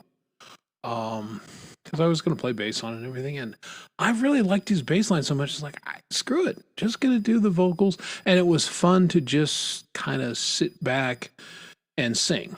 And Tremor was on Jade's show interview. If you didn't catch that, it's a great interview. Learned a lot about him. He's an interesting dude. And he's very upfront about, he's had some physical struggles and just, struggles a little bit with depression. So that song is the two of us kind of exploring that, being in your house and trying to break out of it and, change up your life and get moving in some ways and just getting to the point where I just can't be in this place anymore. I've got to change it up. And, so it was fun to work with him on that, and it was just it was fun to basically come up with a melody and do all that kind of stuff. Because I'd never worked with him before. That was our first one, and I loved working with him. So I'm looking forward to doing more stuff. I promise to go through my folder of partials and say, is there anything in here that you think you can do anything with? And so, well, there'll be more Tremor Bear and Chris Lane at some point. But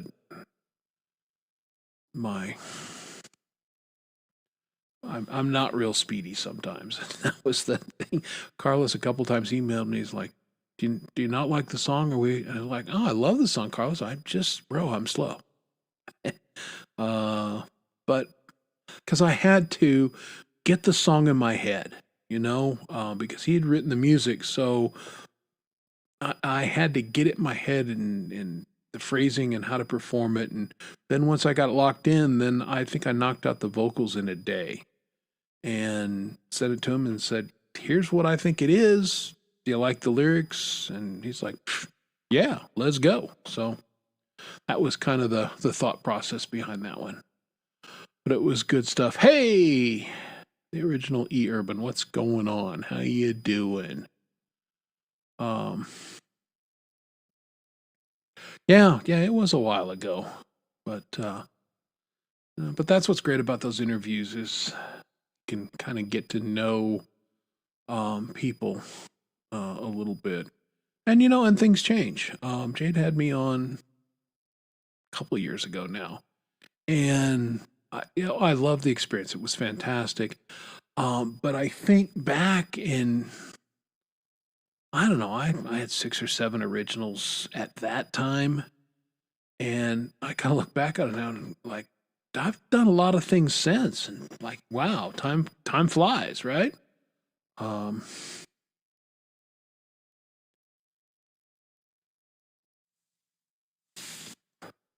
was listening to, I've got dinging in the background. I don't know if somebody's messaging or whatever's going on, but I got distracted for a second.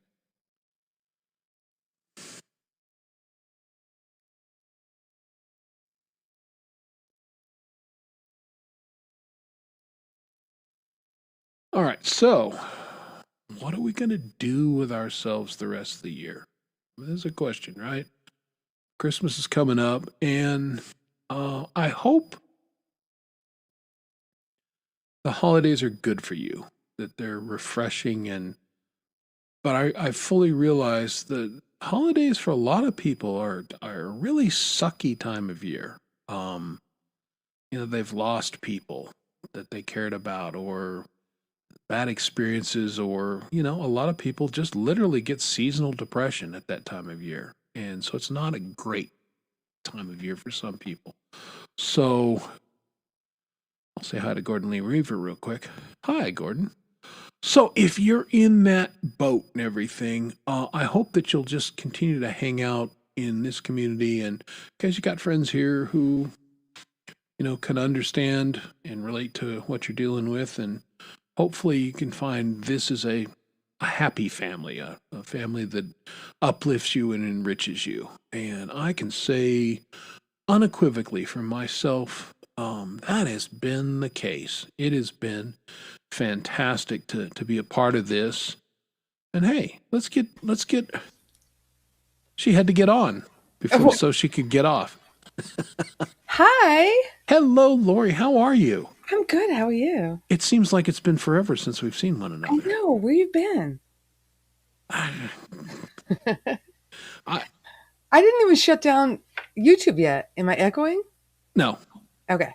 no, Let me you're pop out no this- echo. I'm Yeah, gonna pop it out. yeah. I mean, I was just Thanksgiving is a whole thing, and so I know. I've been underground, and I had other stuff going on. So Oh, excuse me.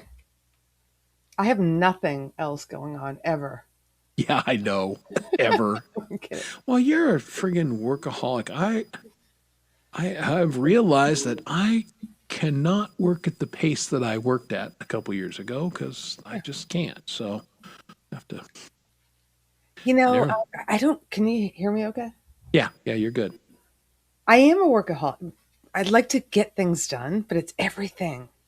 Like it's not just work. It's work, life, YouTube, my son. It's like Yeah. everything, and I have a lot of personal things going on right now, like with refinancing the home, and my son's graduating, and Christmas is coming up, and getting gifts. So I'm Yeah. not the only one. Hi, everybody. Not the only one. Certainly not. But I wanted to come on and say hi to you because I miss you. Well, back at you. You ditched us I did. Yeah. for. Well, Have you been watching Kendrick, yeah. the guy that does the slow cooking and all that? Yeah. So what are the probes that they put in there in the meat? Well, those are to monitor the temperature. That when you're doing that kind of smoking, and the meat temperature is critical, Meat. and you gotta get it at a spot. It's got to stay there. You've got to hit a certain temp, and it's got to live there for a while. And that's where he takes the meat and then he carves it. It's all juicy, but it's cooked completely and it's tender and blah blah blah. Good. That's what that probing thing is all about. Okay. I didn't know if it was like a separator, like it just separates the meat, or if it No. actually took the temperature. But oh my god, he puts all that rub on it, and then he Mm-hmm. cuts it, and it's like, Yeah. Oh, hey. So I your know. Thanksgiving was good. What did you make? I haven't seen any food pictures. Everything. Oh yeah, I posted stuff as I was going along. Well, we made all the traditional things except for we don't do green bean casserole. I know the we one thing talked- I was in charge of this year. Lucky you. was Yeah, I just don't care for it. Campbell's soup, that was the big thing in the 70s, Campbell's soup, and you make all these things. And I like Campbell's soup, but I don't like any dishes made with cream of whatever. I just don't. I don't care for mine. So Well, didn't the CEO of Campbell Soup say he would never eat his own shit? That's- maybe. No, it did. It just came out. It's like, I would never eat the stuff I'm feeding all of you. So I had to do the green casserole, Right. and I didn't have the cream of mushroom soup this year because I was doing it keto friendly. So I left the soup out, and I just did like cream and butter and sour cream and all that. And it was so good. All right. Now I'm curious, given that list of ingredients, what is about Campbell's cream of chicken? What do you use? Cream of chicken or cream of mushroom in that? I don't remember. Cream What of- about it is not keto friendly?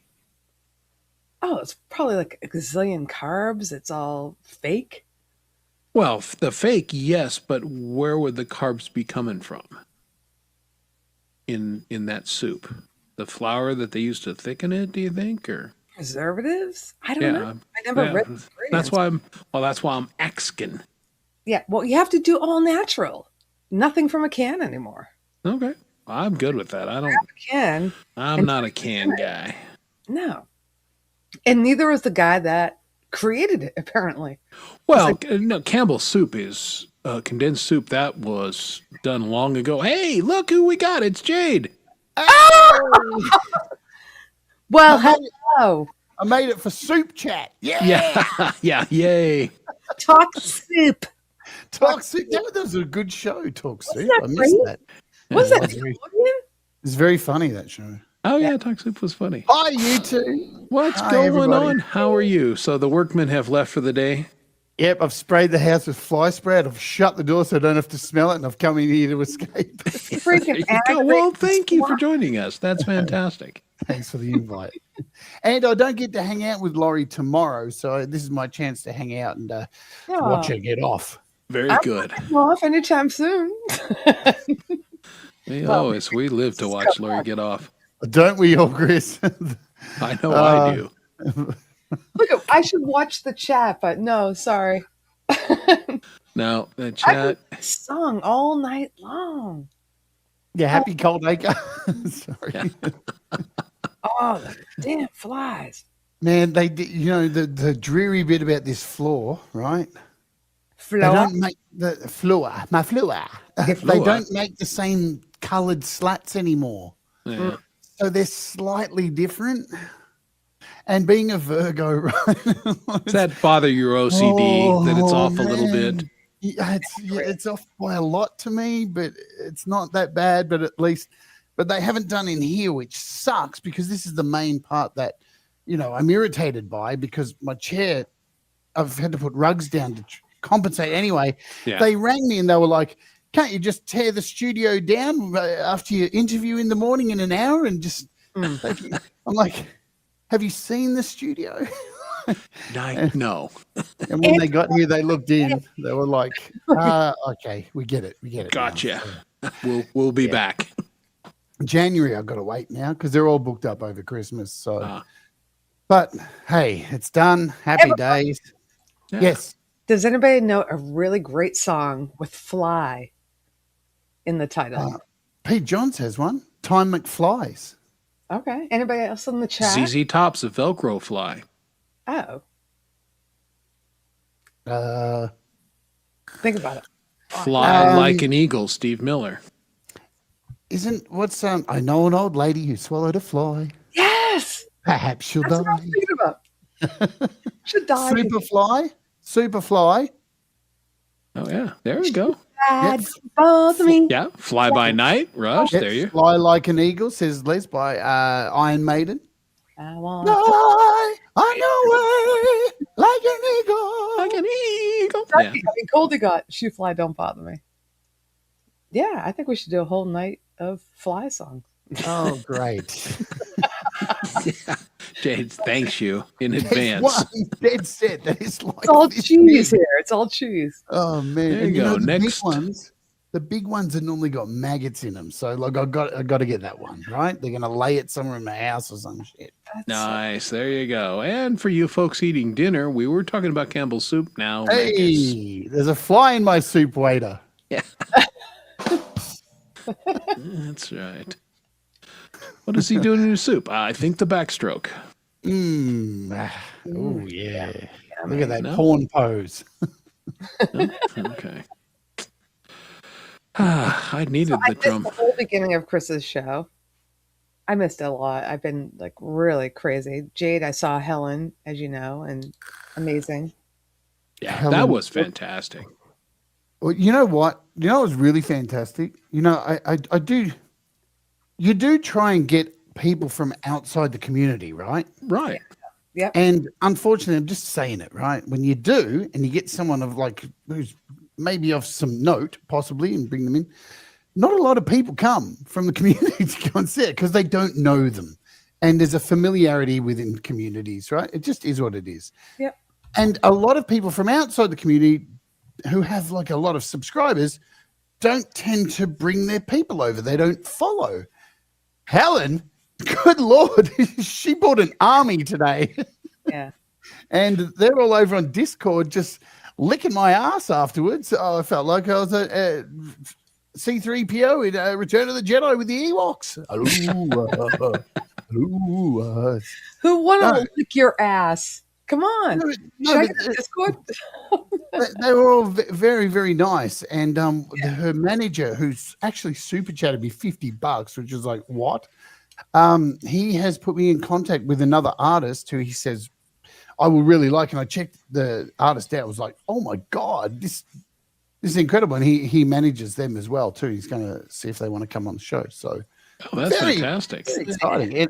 He's definitely of caliber, if not better than. No, he's not better than Alan, but good.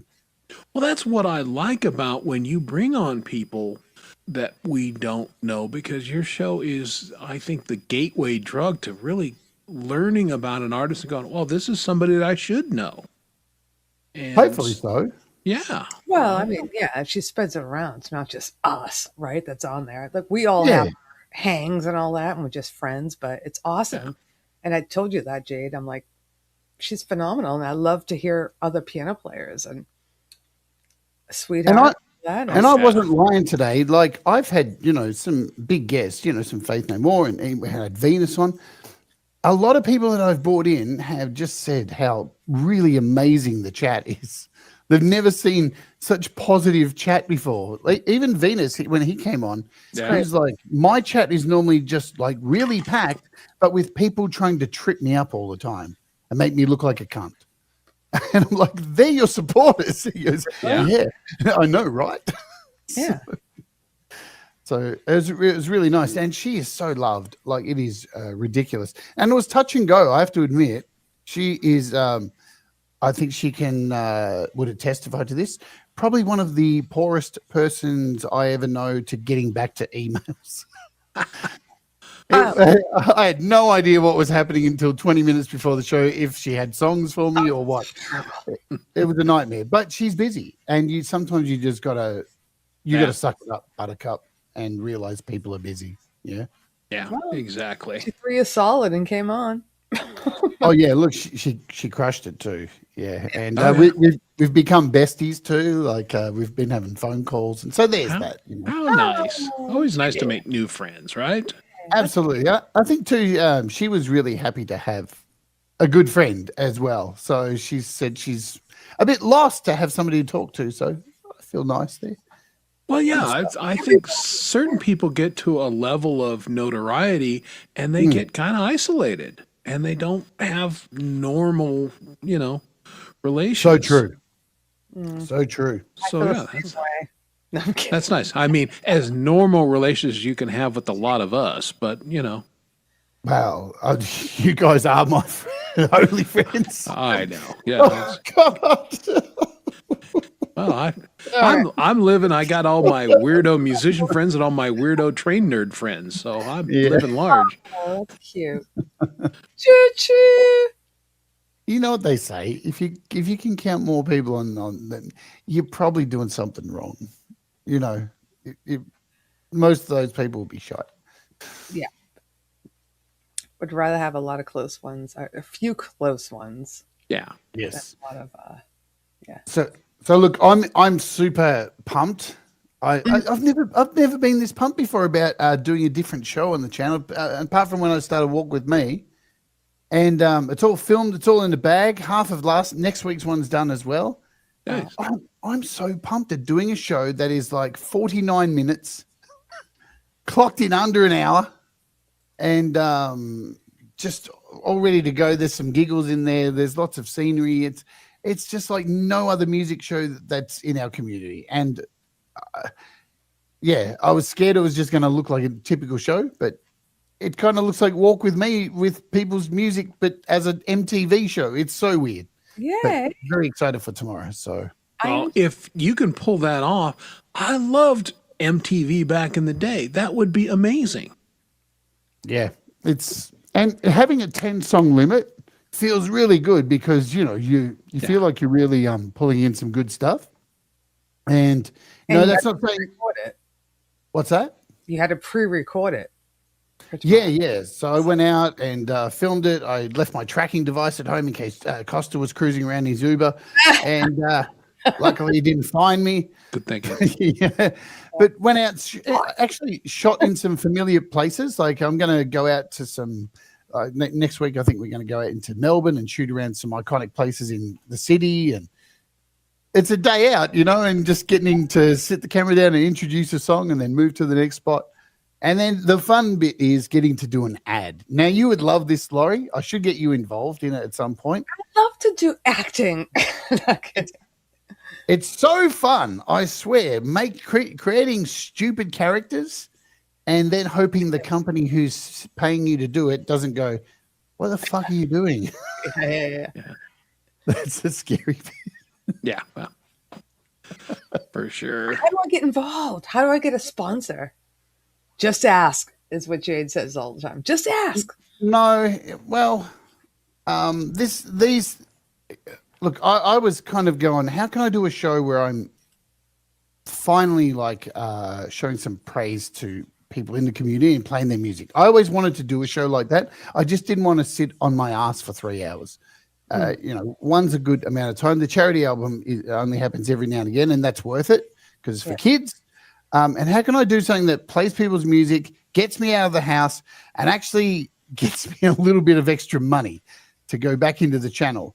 And I realized that I've been forming these relationships with app developers for 5 years. So why not just love bomb them with a bunch of emails? Say, hey, would you mind throwing me some money and I'll make an ad for you? And, I'll show you this. Look, I'll give you a little preview. This is what they're getting for their money. Oh, Hey, you. Hey, you. Yeah, you. Want to make some really cool music? Well, Baby Audio has some plugins just right for you. Hey, you. Hey. And I get to be an utter tard. Okay, well now I want some Baby Audio. Exactly. And I've got a bunch of Baby Audio plugins, and I got to say I love them. So there you go. And they're such a big company too. And it was funny. I reached out, and I think I sent like 16 or something emails. So out of all of them, I think 12 jumped straight on. We're like, yeah, we're in. And one of the companies even paid me for 4 shows in advance. I was like, that's amazing. What? So I think they like I pitched it as, you support me and you're actually supporting the artist who possibly use your stuff. It's a circle. It's a snake eating its own shit. Yeah. Or tail. Sorry. Shit, Yeah, whatever. I'd fine tune that elevator pitch a teeny bit. But no, I'm very excited about it. And the worst thing was, setting it up in advance because you want people to know about it. So I initially set it up as a live stream and was going to just sit here behind the camera and not be on camera and just hit the play button and play it live. But then recently with YouTube live streaming and the amount of stuttering and weird bugs, I really didn't want to risk it to that and have to do it again. Yes. So I deleted the stream and uploaded it instead as a premiere because I just don't trust my employer, YouTube. Well, Pete would tell you that's probably prudent. Yeah, but at least they fixed his problem. So yeah, that's good. But that was okay. It was funny. The song, how it went down. So the song was. Did Pete even say who the song was? No, I don't know that he did. It was the Phantom Agents. Phantom Agents. Yeah. The song had all these clips of guys with machine guns and balaclavas, and the rule is that you can't have a presenter on screen with a gun. And the AI mistook, I don't know how, Pete for 10 guys with machine guns. Yeah, but yeah, it doesn't make any sense. But there are gun shows all the time, right? Well, but I don't know if you have to have. Well, this is the thing. I've watched videos of people shooting weapons, and I check certain things. Like today, I bought my wife a speed loader, and I was not happy with its performance, so I went and looked at a couple other ones and bought a different one, and that's. It can't be on a live stream. That's the distinction, right? Is the live part. Yeah. Okay. Cocking a gun, loading a gun, anything like that on a live stream where the presenter or guest is physically doing it on the stream, as opposed to a clip.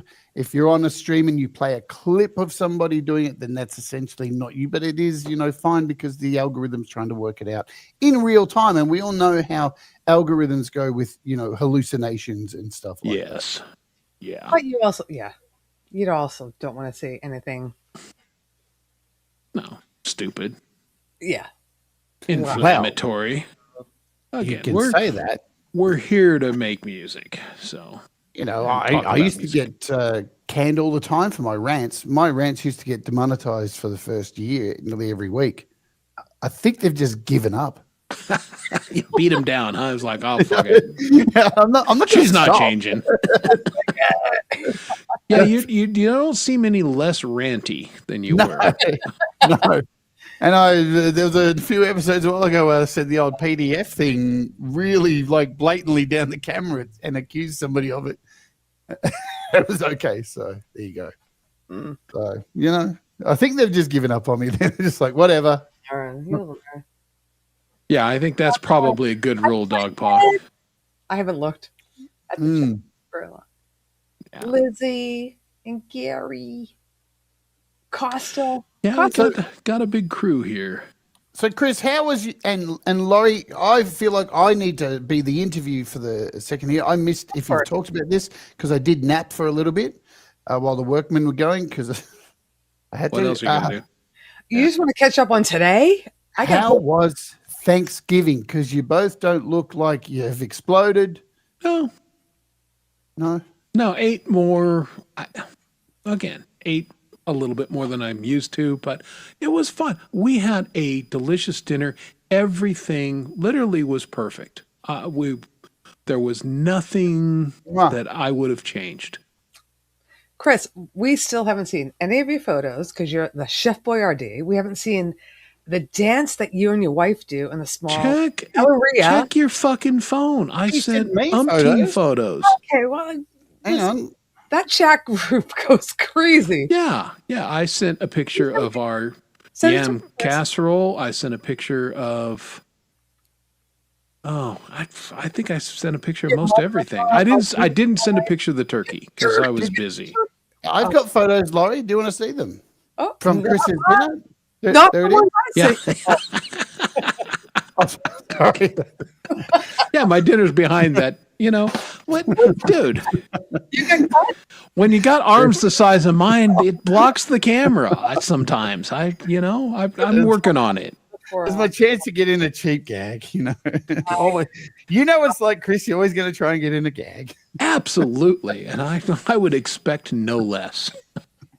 Yeah, the filming on my guacamole video was a great video. The recipe is fantastic. The camera angle could have been better for part of it. You're going to do a cooking show. It's funny because my sister-in-law is like starting a show. I'm learning how to do sour bread dough, but everything Ooh, she yum. shows, you can't see in the camera. So she's talking about what she's cooking, but you can't see Well, that's no good. the angle. You And got to see most of it. You got to see something. I mean, she'll hold it up, but I'm like, I want to see. No, That's you why gotta have a top-down Need this. view or Need this, I'm yeah. like, it's a snack. You need an overhead view, and you know it's a real pain in the ass having an overhead view in your studio. Well, I have a mic boom arm, and that bends over with another bendy arm. It looks, it's a fucking mess. And you know how many times I get up and do this? Boom, fucking yeah. Yeah, Well, but I'm you gonna have put. all I've angles. You're so lucky. I've got a little tripod which I can put on the counter itself and then shoot across the stove, and I think that's gonna Make your my, arm bigger. my giant. It's Yeah. on height and aim it down. That's where you just some kind of height and get it down. Yeah. You know, It's- I can't well, talk again, like- same thing. I've got a kitchen light there that kind of, if I got it up a little too high, then it glares, and so it's a work in progress. Absolutely. You've got to be committed to that stuff with camera gear. And look at Yeah. Helen today with her bloody moving her piano outside at the beach. and shit. That was nuts. I thought it was a joke at first. I went, no, they're not really moving the piano, are they? There's no way it took two people. I mean, it must have been like a trailer that she rolled it out on. I'm like, Well, it's got to be on wheels. Well, yeah, but still, and how did she get having the to do that? that was crazy. Look, they must really love her, whoever's helping her. God, Yeah, I mean, yeah. Desolate Yeah. Island. Pianos ain't light. I don't care what they are. I expect you to be doing that in some of your clips soon, Laurie, outside. the wind blowing your hair and your leather pants. You just want Doing my claw piano that Ali loves. No, I had somebody say to me once, I'll tell you later offline who it was. Oh, You should go down to the beach. And I go, well, first of all, there's no fucking plugs on the beach. That's problematic. I go, second of all, I'm not jamming on the beach. It's sand. It's like going to ruin my equipment. But it was really cute that she suggested that. But I can't imagine a grand piano being brought down on my beach with nobody else around. I don't know. The beach, like, fair enough, because there's not a lot of, stuff. The forest, like, when I was in the forest, what is going on? Yeah. If it was her backyard and she had acres, awesome. Yeah. It was pretty fantastic. And that was the thing. When Russ pointed her out to me and I went over and started watching her stream, the first thing I thought was, God, she's so talented. Oh, she's so nice. So bloody nice. Nice. And too nice to be on my show. And no. Then I started watching her video clips and I'm just like, what the fuck? It's got to be fake. It's got to be AI. Yeah, well, that's it. Everything about it was wholesome, and again, it was so nice. It was like, do we trust this? But yeah, God, she was delightful. She just oozed niceness. And poor Gary, I didn't mean to single you out, Gary. That wasn't an attack, but when he was saying, I'm like, and you complain about taking your gear out in the cold, Gary. Harden up. Yeah, exactly. Carrying your bass, which, weighs 10 pounds. It's not a fucking piano, is it? Well, right. Listen, Gary is playing live. I know. We have to plug in. Listen, I know. I was joking. I know, but B, it's B, I bet we see Gary out there this week with a Steinway. Yeah. Wow. Yeah, in your fucking face, Gene Star. I'm gonna take it down to the fucking beach. It's supposed to be negative 11 Celsius tomorrow for all you. Don't do it. Negative 11. Yeah, that's pretty I'll hardcore. just jam out and then I'll. Yeah, it was 17 degrees Fahrenheit this morning here in Denver. It was delightful. Fahrenheit, yeah, crazy. Well, summer's finally kicked in here. It's been a month of just crazy storms and horrible rain and hailstorms. Last 2 days, and I'm sure Chili's stoked about this. Yeah. What is it right now? It's 26 right now. It's going to be hot all through next week. Yes. Walk with me is going to be back. Yes. Finally. You're going to be sweating your ass off. Air conditioner. Happy days. So we're all good. But I feel bad for Chili working in that factory. Oh, yeah. That would melt buildings my brain. suck. Yeah. He has 2 fucking weeks off. I don't feel bad for him at all. What, right now he's got 2 weeks off? Oh, it's over Christmas, yeah. Yeah, which is nice. So, yeah, sweat your balls off, Chili, and then... In fact, I was inspired by him, and I looked at my calendar today, and I'm like, I'm taking Christmas week off. And I did. Yeah, that's what... My wife gets it off. I take it off. So that's I don't why get off ever. I I gotta get off. No, you get off all the time. See, now that I know he's on holidays, I should go to his house and go hang out with him. You should. Yeah, just do a Brad example. Just show up and I'll take some pills for him. Yeah, go bring him some pills and I don't have any pills. Live stream from Colby's couch. That would be fun. That would be entertaining. You interviewed him from your house. Yeah, that was over. That was the last time. Yeah, was it last year? We had. I think it was holiday last year. break. Yeah, because he was on holidays and he came out. Feels like a long time ago. Well, because he had to cancel the first time, and then you had him out, and he slept over, and he did it like 6 a.m. That's all I remember. And I'm like, oh. Could be the year before. The time moves so quick on YouTube. Right? Oh, I can barely keep up with YouTube anymore. Yeah. I'm done. No, you're not. it does move. Just done keeping up. I'm done keeping up. Absolutely. Done keeping up. Billy. Yeah, just treading water. So a couple of songs tomorrow on the Unearthed show. from the charity album made the list. Nice. I guess I can't be surprised. I don't know if you're winking Because- at him or me, but I'm on with one of him. So Oh, very nice. I mean, the charity album is loaded with great songs. Yeah, it was pretty easy to grab a few, you know. Got plenty of material over the next few episodes, so that's good as well too.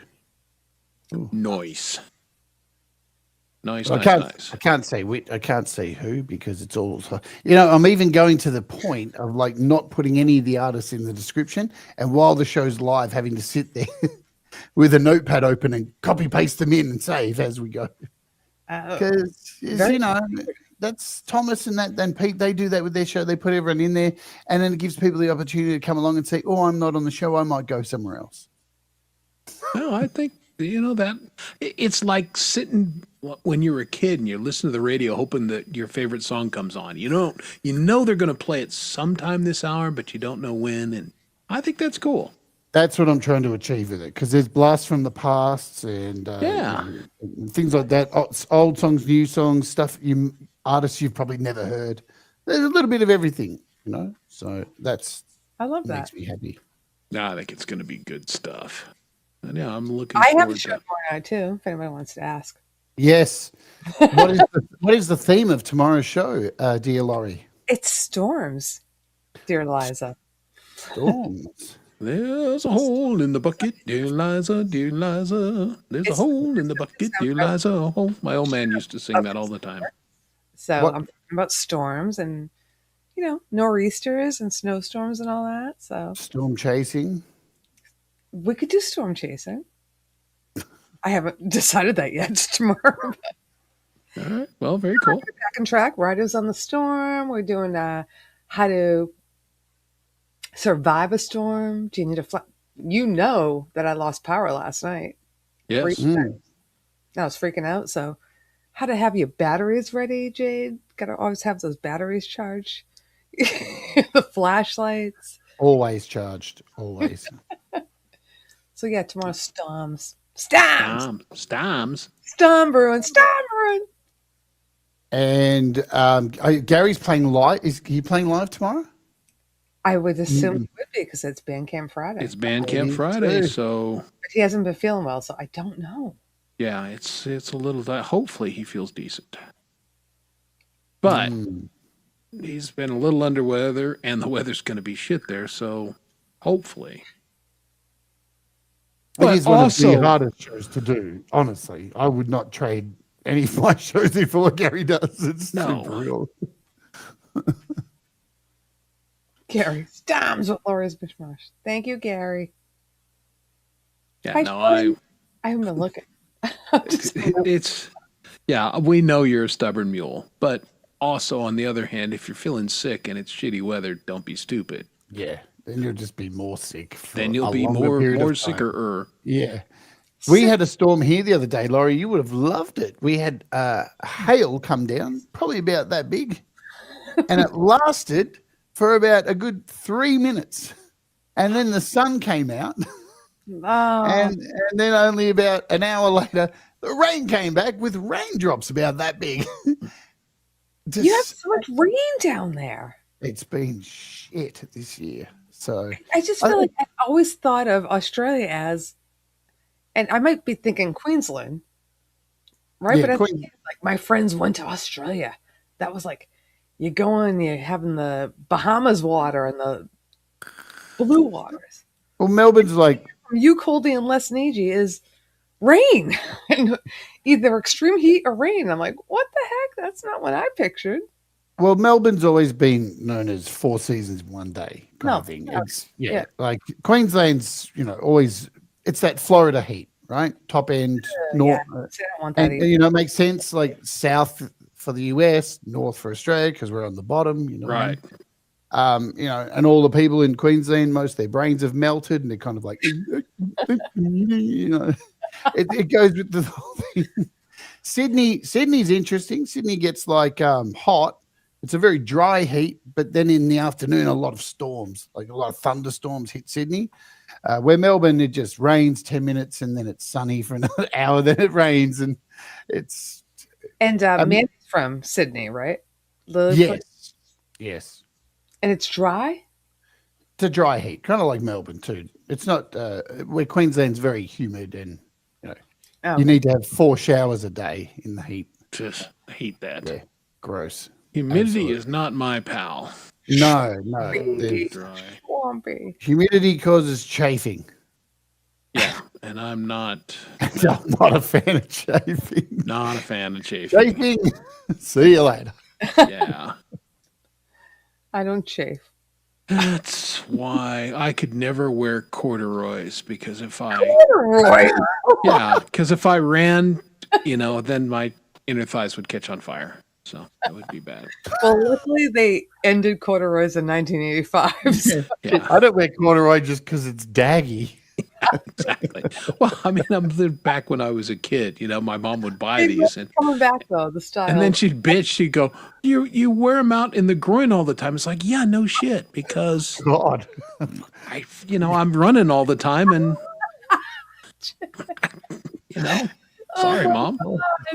Your corduroys look all like good, but in the middle it's all faded. Yeah. Faded. Corduroy is overrated. Yeah, really. Corduroys. Well, at some point, my mother would buy stuff like that. She always buying me sweaters too. It's like, dude, I'm dying of the heat anyway. I want to wear shorts all the time, and you're buying me sweaters? God, no. Around here, Chris. Mums do that. That's Yeah, exactly. Mom's just like, no. Oh my god.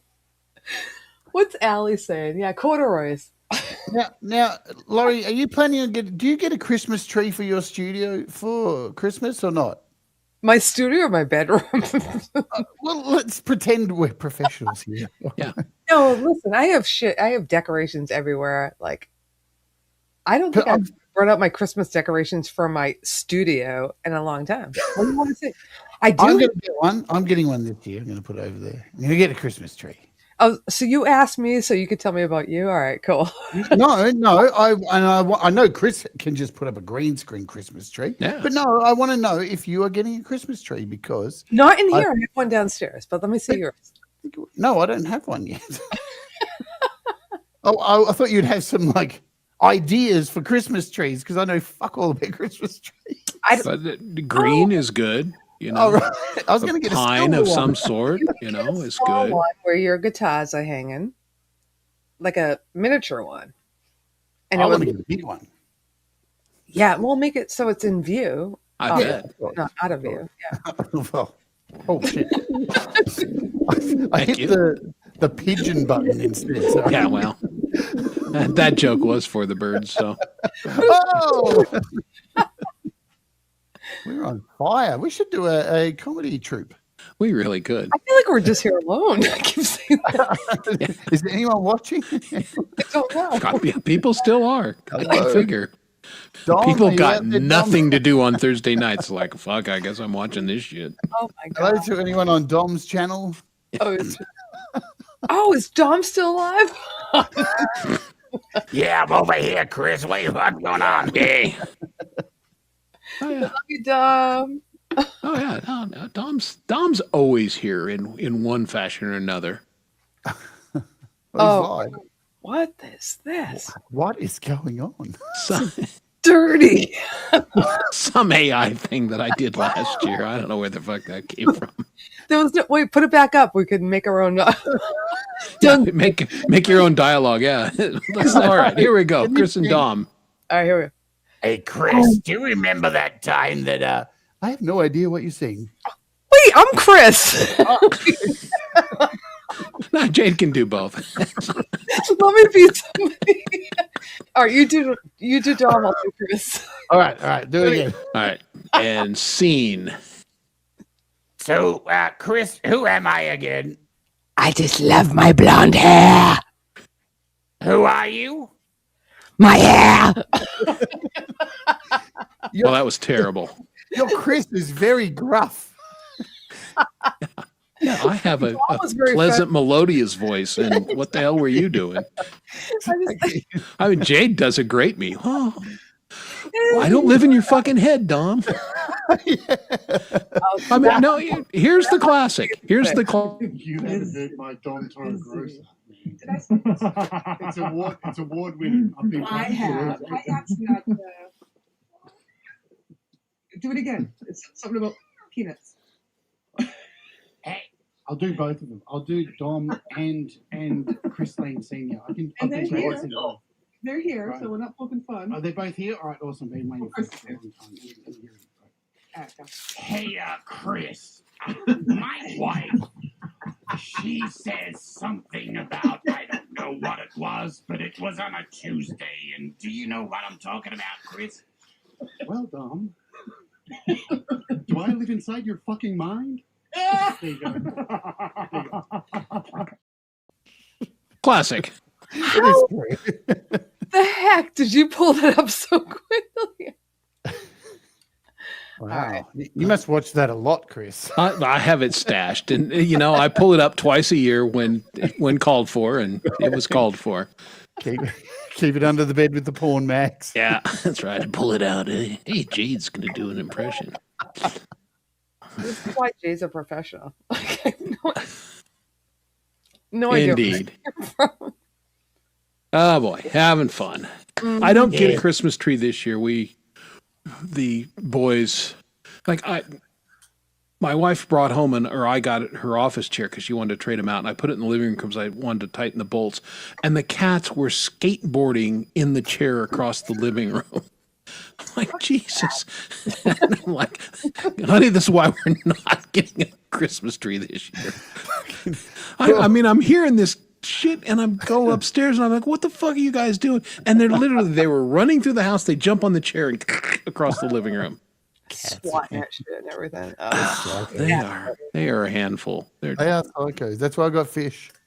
I still sometimes wish I haven't eaten them, though. That would have been much more entertaining. You got them for the purpose of eating them, then you felt bad. Yeah. No, Allie made me feel bad. Oh, really? Yeah. Allie. Dave was just going to scarf him down. Sorry, you had cat food instead. Same thing. They were only small back then. I'll have to get a new tank now. Now they're huge. Huge. Oh, one of them's like this big. Oh, they grew. Yeah, the other one's pretty small still. All the rest died. They got terrified by the big one. I'm out. Okay. Yeah, blame Allie Allie. to design a tattoo for me. I told her I need another tattoo. That's awesome. She's so talented. She's so talented. She's a lunatic, but she's talented. No. Well, those tend to go hand in hand. I can say that.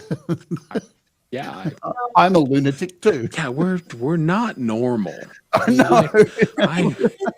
I can act professional in the business setting. I'm not normal. Yes, Allie's going to ink me up. All right. And there's been a shit ton of bids on the art as well. Excellent. How do you know? I thought it was just going to Russ. Well, me and Russ are, we talk. I'm kidding. Yeah. We talk. They're an old married couple. Who are we kidding? Oh, I wouldn't go that far. But he is in a better place, by the way, Russ, because he's back home and he's able to smoke weed again. So he was getting pretty touchy without the weed, but that's good. Yeah. But the thing is, I wish I could say how much the highest bid is. No. You want to, but it's up there. It's up there. Good. So that's really good. And there's a few people who've bid pretty high. Well, very When worthy. you said that the other day, I was like, I don't know if it's going to encourage people to bid really high or discourage people from bidding at all. Maybe I'm lying. Oh, come on. You don't know. Could You be. see? Could be. Yeah, we live in a world of false scarcity. Mm-hmm. Well, I'm You know going what I mean? to. Dun, dun, dun. I know the way to Laurie's heart. I love the zoom in camera. Yeah, I'm an old dinosaur. I have to do it manually. Yeah. Me too. I'm always like, eh. Low tech. I got sick of doing it for so long, going, hey! I think that's how I put my neck out. My full moon I posted on Facebook tonight. Oh, that was beautiful. Yeah, It's super moon of the year. Oh man, I was coming back from get my nails done, And the ocean's right over there, and I was like, "Oh my god, the moon!" I pulled over. Got on my car. There was like tons of cars lined up doing the same thing, and I'm like, I got to take a picture of this. It looked like I took a photo last night too of the supermoon. I'll show it to you. It's not very good. Oh, good lord! It was from my kitchen through the window. Oh, There it cute! Wow, that's amazing. I thought you were going to show me your ass, the supermoon. I was cooking sausages and I was like, "Oh, look, there's the moon." Almost That did is that pretty day. amazing. I pulled up and I'm like, it's fucking freezing out, and I was going to take it through my windshield. I'm like, oh, it's going to be all. I gotta get out. Yeah. Gotta get out. Gotta get out. Gotta get off. Yeah. I could have gone out, but it's weird where those windows are in my kitchen and lounge room. They're up really high, so I see the moon every night go from through those little squares in the window. It is cool. I get to see it every night. It's wicked. I love that. I'm just scared one night I'm going to look up and Costa's going to be at my window going. A big moon face with Costas. Hi. Is he here? He was earlier. He said he was going to send something to my house. I'm nervous. Oh, Jesus. And Jade's got me going. There goes my back again. Damn it. It's getting better. End scene. And yeah. Oh, shit. Oh, Lord. Good stuff. All right. Well, I got to play this one because. Oh, good. And I gotta go. It's 1 a.m. I gotta go. It's 1 a.m. I gotta get Well, off. we got. Yeah, I know. You got to get off. Ooh. I love this, and we've heard it, but dadgummit, it is wonderful in every way. And of course, with my glasses, I'm struggling to see the screen. But I can't say shit. yeah, well, I can kind of see shit. Dun dun dun. Dun dun dun. Yeah, give me the dun dun dun. I had it queued up, and then I accidentally hit the close button like a Now you can dumbass. zoom it on his. What are you looking for? I'm looking for a song. Well, Yeah. hey. Oh shit. Dang God, I it. think I need new glasses. Jesus Christ. Yeah, no, it's not good. But these are all blurry anymore. Well, okay. No, I can't find it.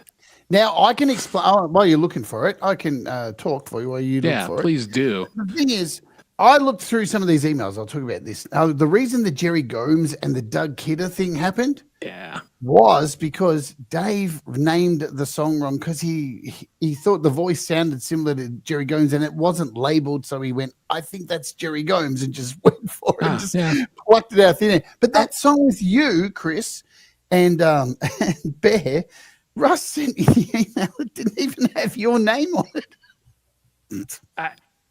No, Yeah, I mean, Tremor was in charge of all that. I sang featuring on it. Tremor, and then you wanted the other one. I think the problem is, and we've got to find a way to do this better, is because we have the folder and then we try to ask people to send an email and then we match the email with what people have sent. And people don't always name the files the same as what they send us in the email. Yeah, you could just do this. You could name your song and put your name in the name of the file. That kind of makes it easy. Oh, look, Chris, that is like the correct way to do it.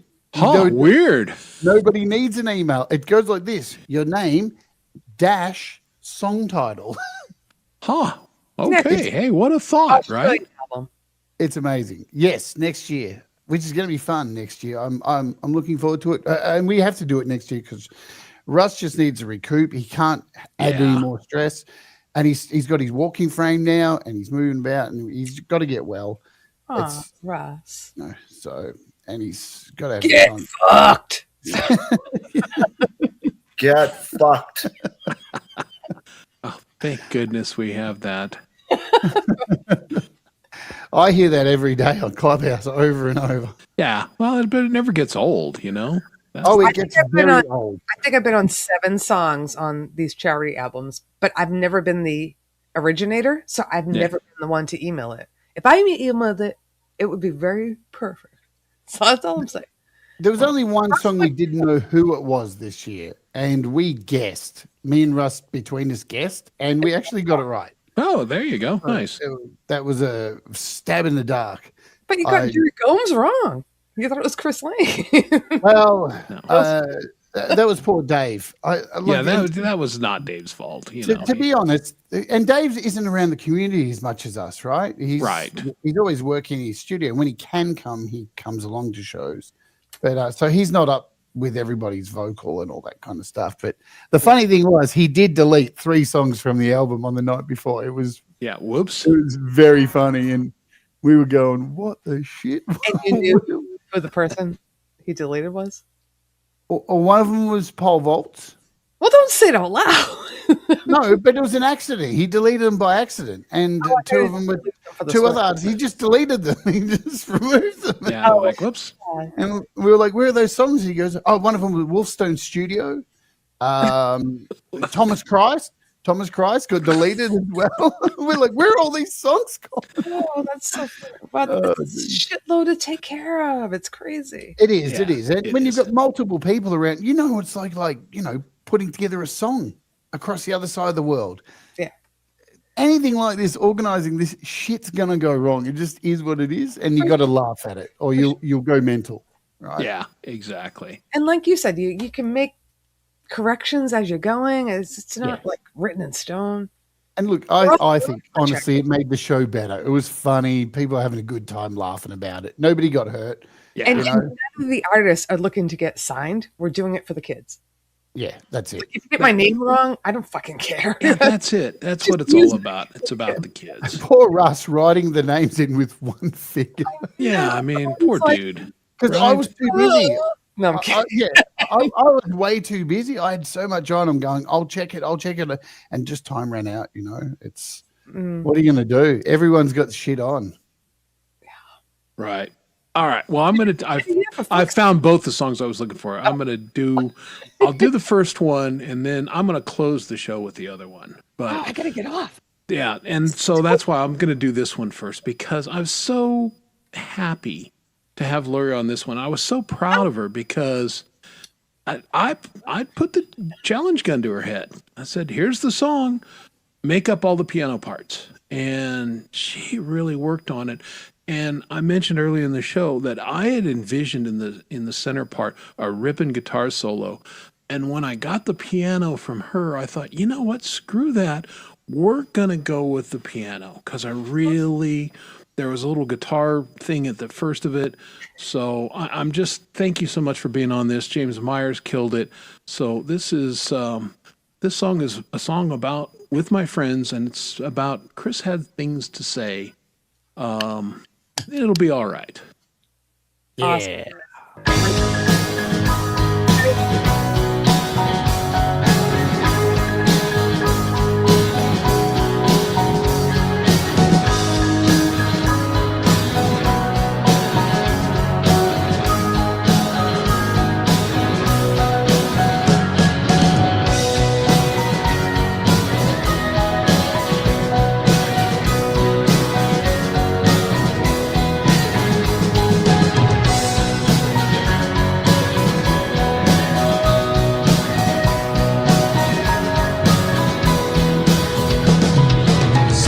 Yell at the sun today, cause it wiped away the night. Some folks resort to violence, cause they don't think you voted right. Now I don't care what politicians say, they cook it to the bone. They should grease each other's palms, leave the rest of us alone. It'll be alright. It's gonna be alright, it'll be alright. We don't have to fight, it'll be alright. You like, it'll be alright. Yeah, it's gonna be alright. Some folks hound at the moon tonight, cause they don't like how they feel. They seem mad about everything, but none of it is real. Gotta be a hard place to live when everything seems wrong. Wish they'd just step back a bit and grab a sense of calm.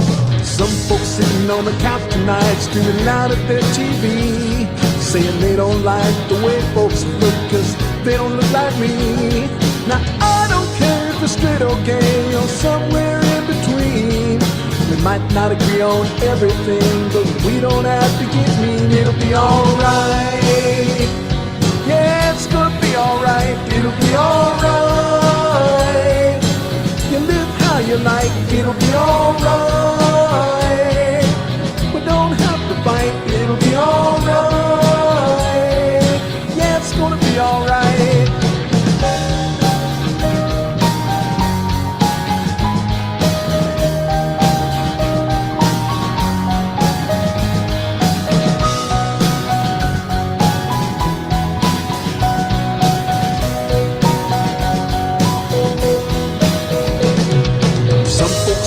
Cyberland and they spend their lives online. Airing all the lies they read and they're angry all the time.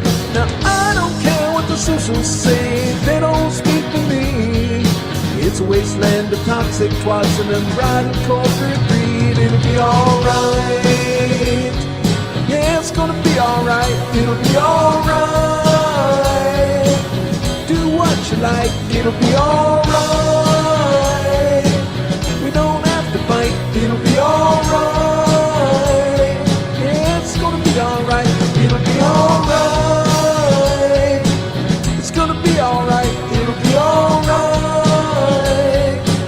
We don't have to fight, it'll be alright. You do what you like, it'll be alright. It's gonna be alright. It's gonna be alright. It's gonna be alright.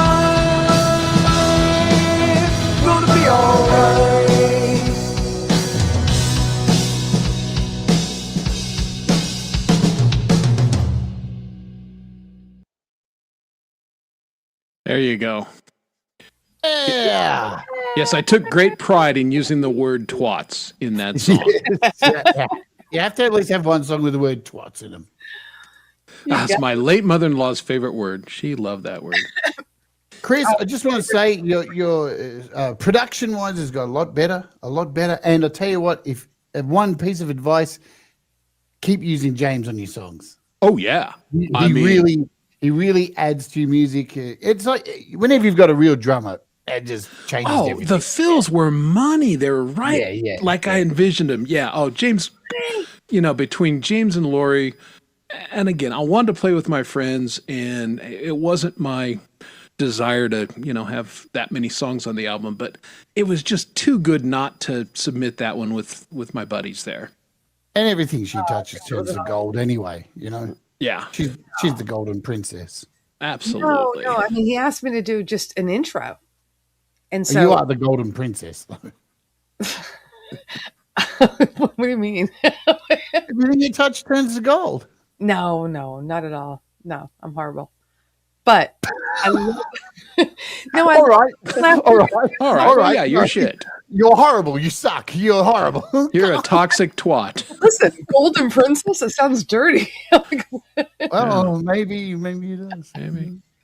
No, but Chris asked me to do the intro, and I just kept going, and he used it, and I was like, "Does it sound okay?" I was just kind of freaking fiddling around, but yeah. Well, that was the thing. I had something in my mind, but I play piano so poorly that I couldn't really even explain what I wanted. I just went do it, and I couldn't either. You just got to hear it, and yeah. Yeah, and I couldn't have been happier with how that worked out. Yeah. So it was very cool. All right, let's get off. Can we get off together? Can we all get off together? Yeah, we can. But we're gonna get off. Oh no, I still got another day of work. With one more song. And again, I love this song because it's got Jade on it, and it's got Liz Day. I friggin' love this song. It's so happy and upbeat, and she's the champ. Everything she touches turns to gold too. Yeah, she's a goddess. Guys, tomorrow it's Bandcamp Friday. Buy this album. Be on Jade's show for the premiere of Unearthed. Come hang out with Lori and myself and whoever else on the Storm show. Be with Gary in the parking lot. Keep him warm. Keep him engaged. and then we'll all end our night with Leela Sunshine Archer, remember, and Pole Vault, and Pole Mr. Vault Smith, and Valerie Bart. and Smith. So Yep. many. So So many. much to do. I think So I'm much doing. good stuff. I'm doing a normal live stream as well. I don't know what app I'm doing, but because I got to keep the bills coming. Right. So, and that's Yeah. before Unearthed. Yeah, usual time, 2 hours Yeah. before. Perfect. All right. Guys, it's great having you here. It's great having both you, Jade. It's great having you, Lori. Yes, good You to see guys rock. And all you guys in the guys chat do. rock. Yeah. Right? So let's keep on rocking together and let's have a great finish off this year strong. And let's listen to Got It. Let's all get off. Gotta get off. I gotta get off. I gotta get off. We Oh, all do. we all do. Oh, can't wait.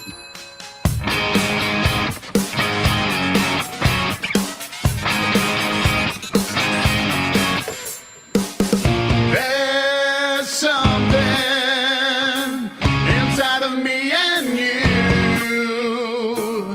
we can't control even if we choose.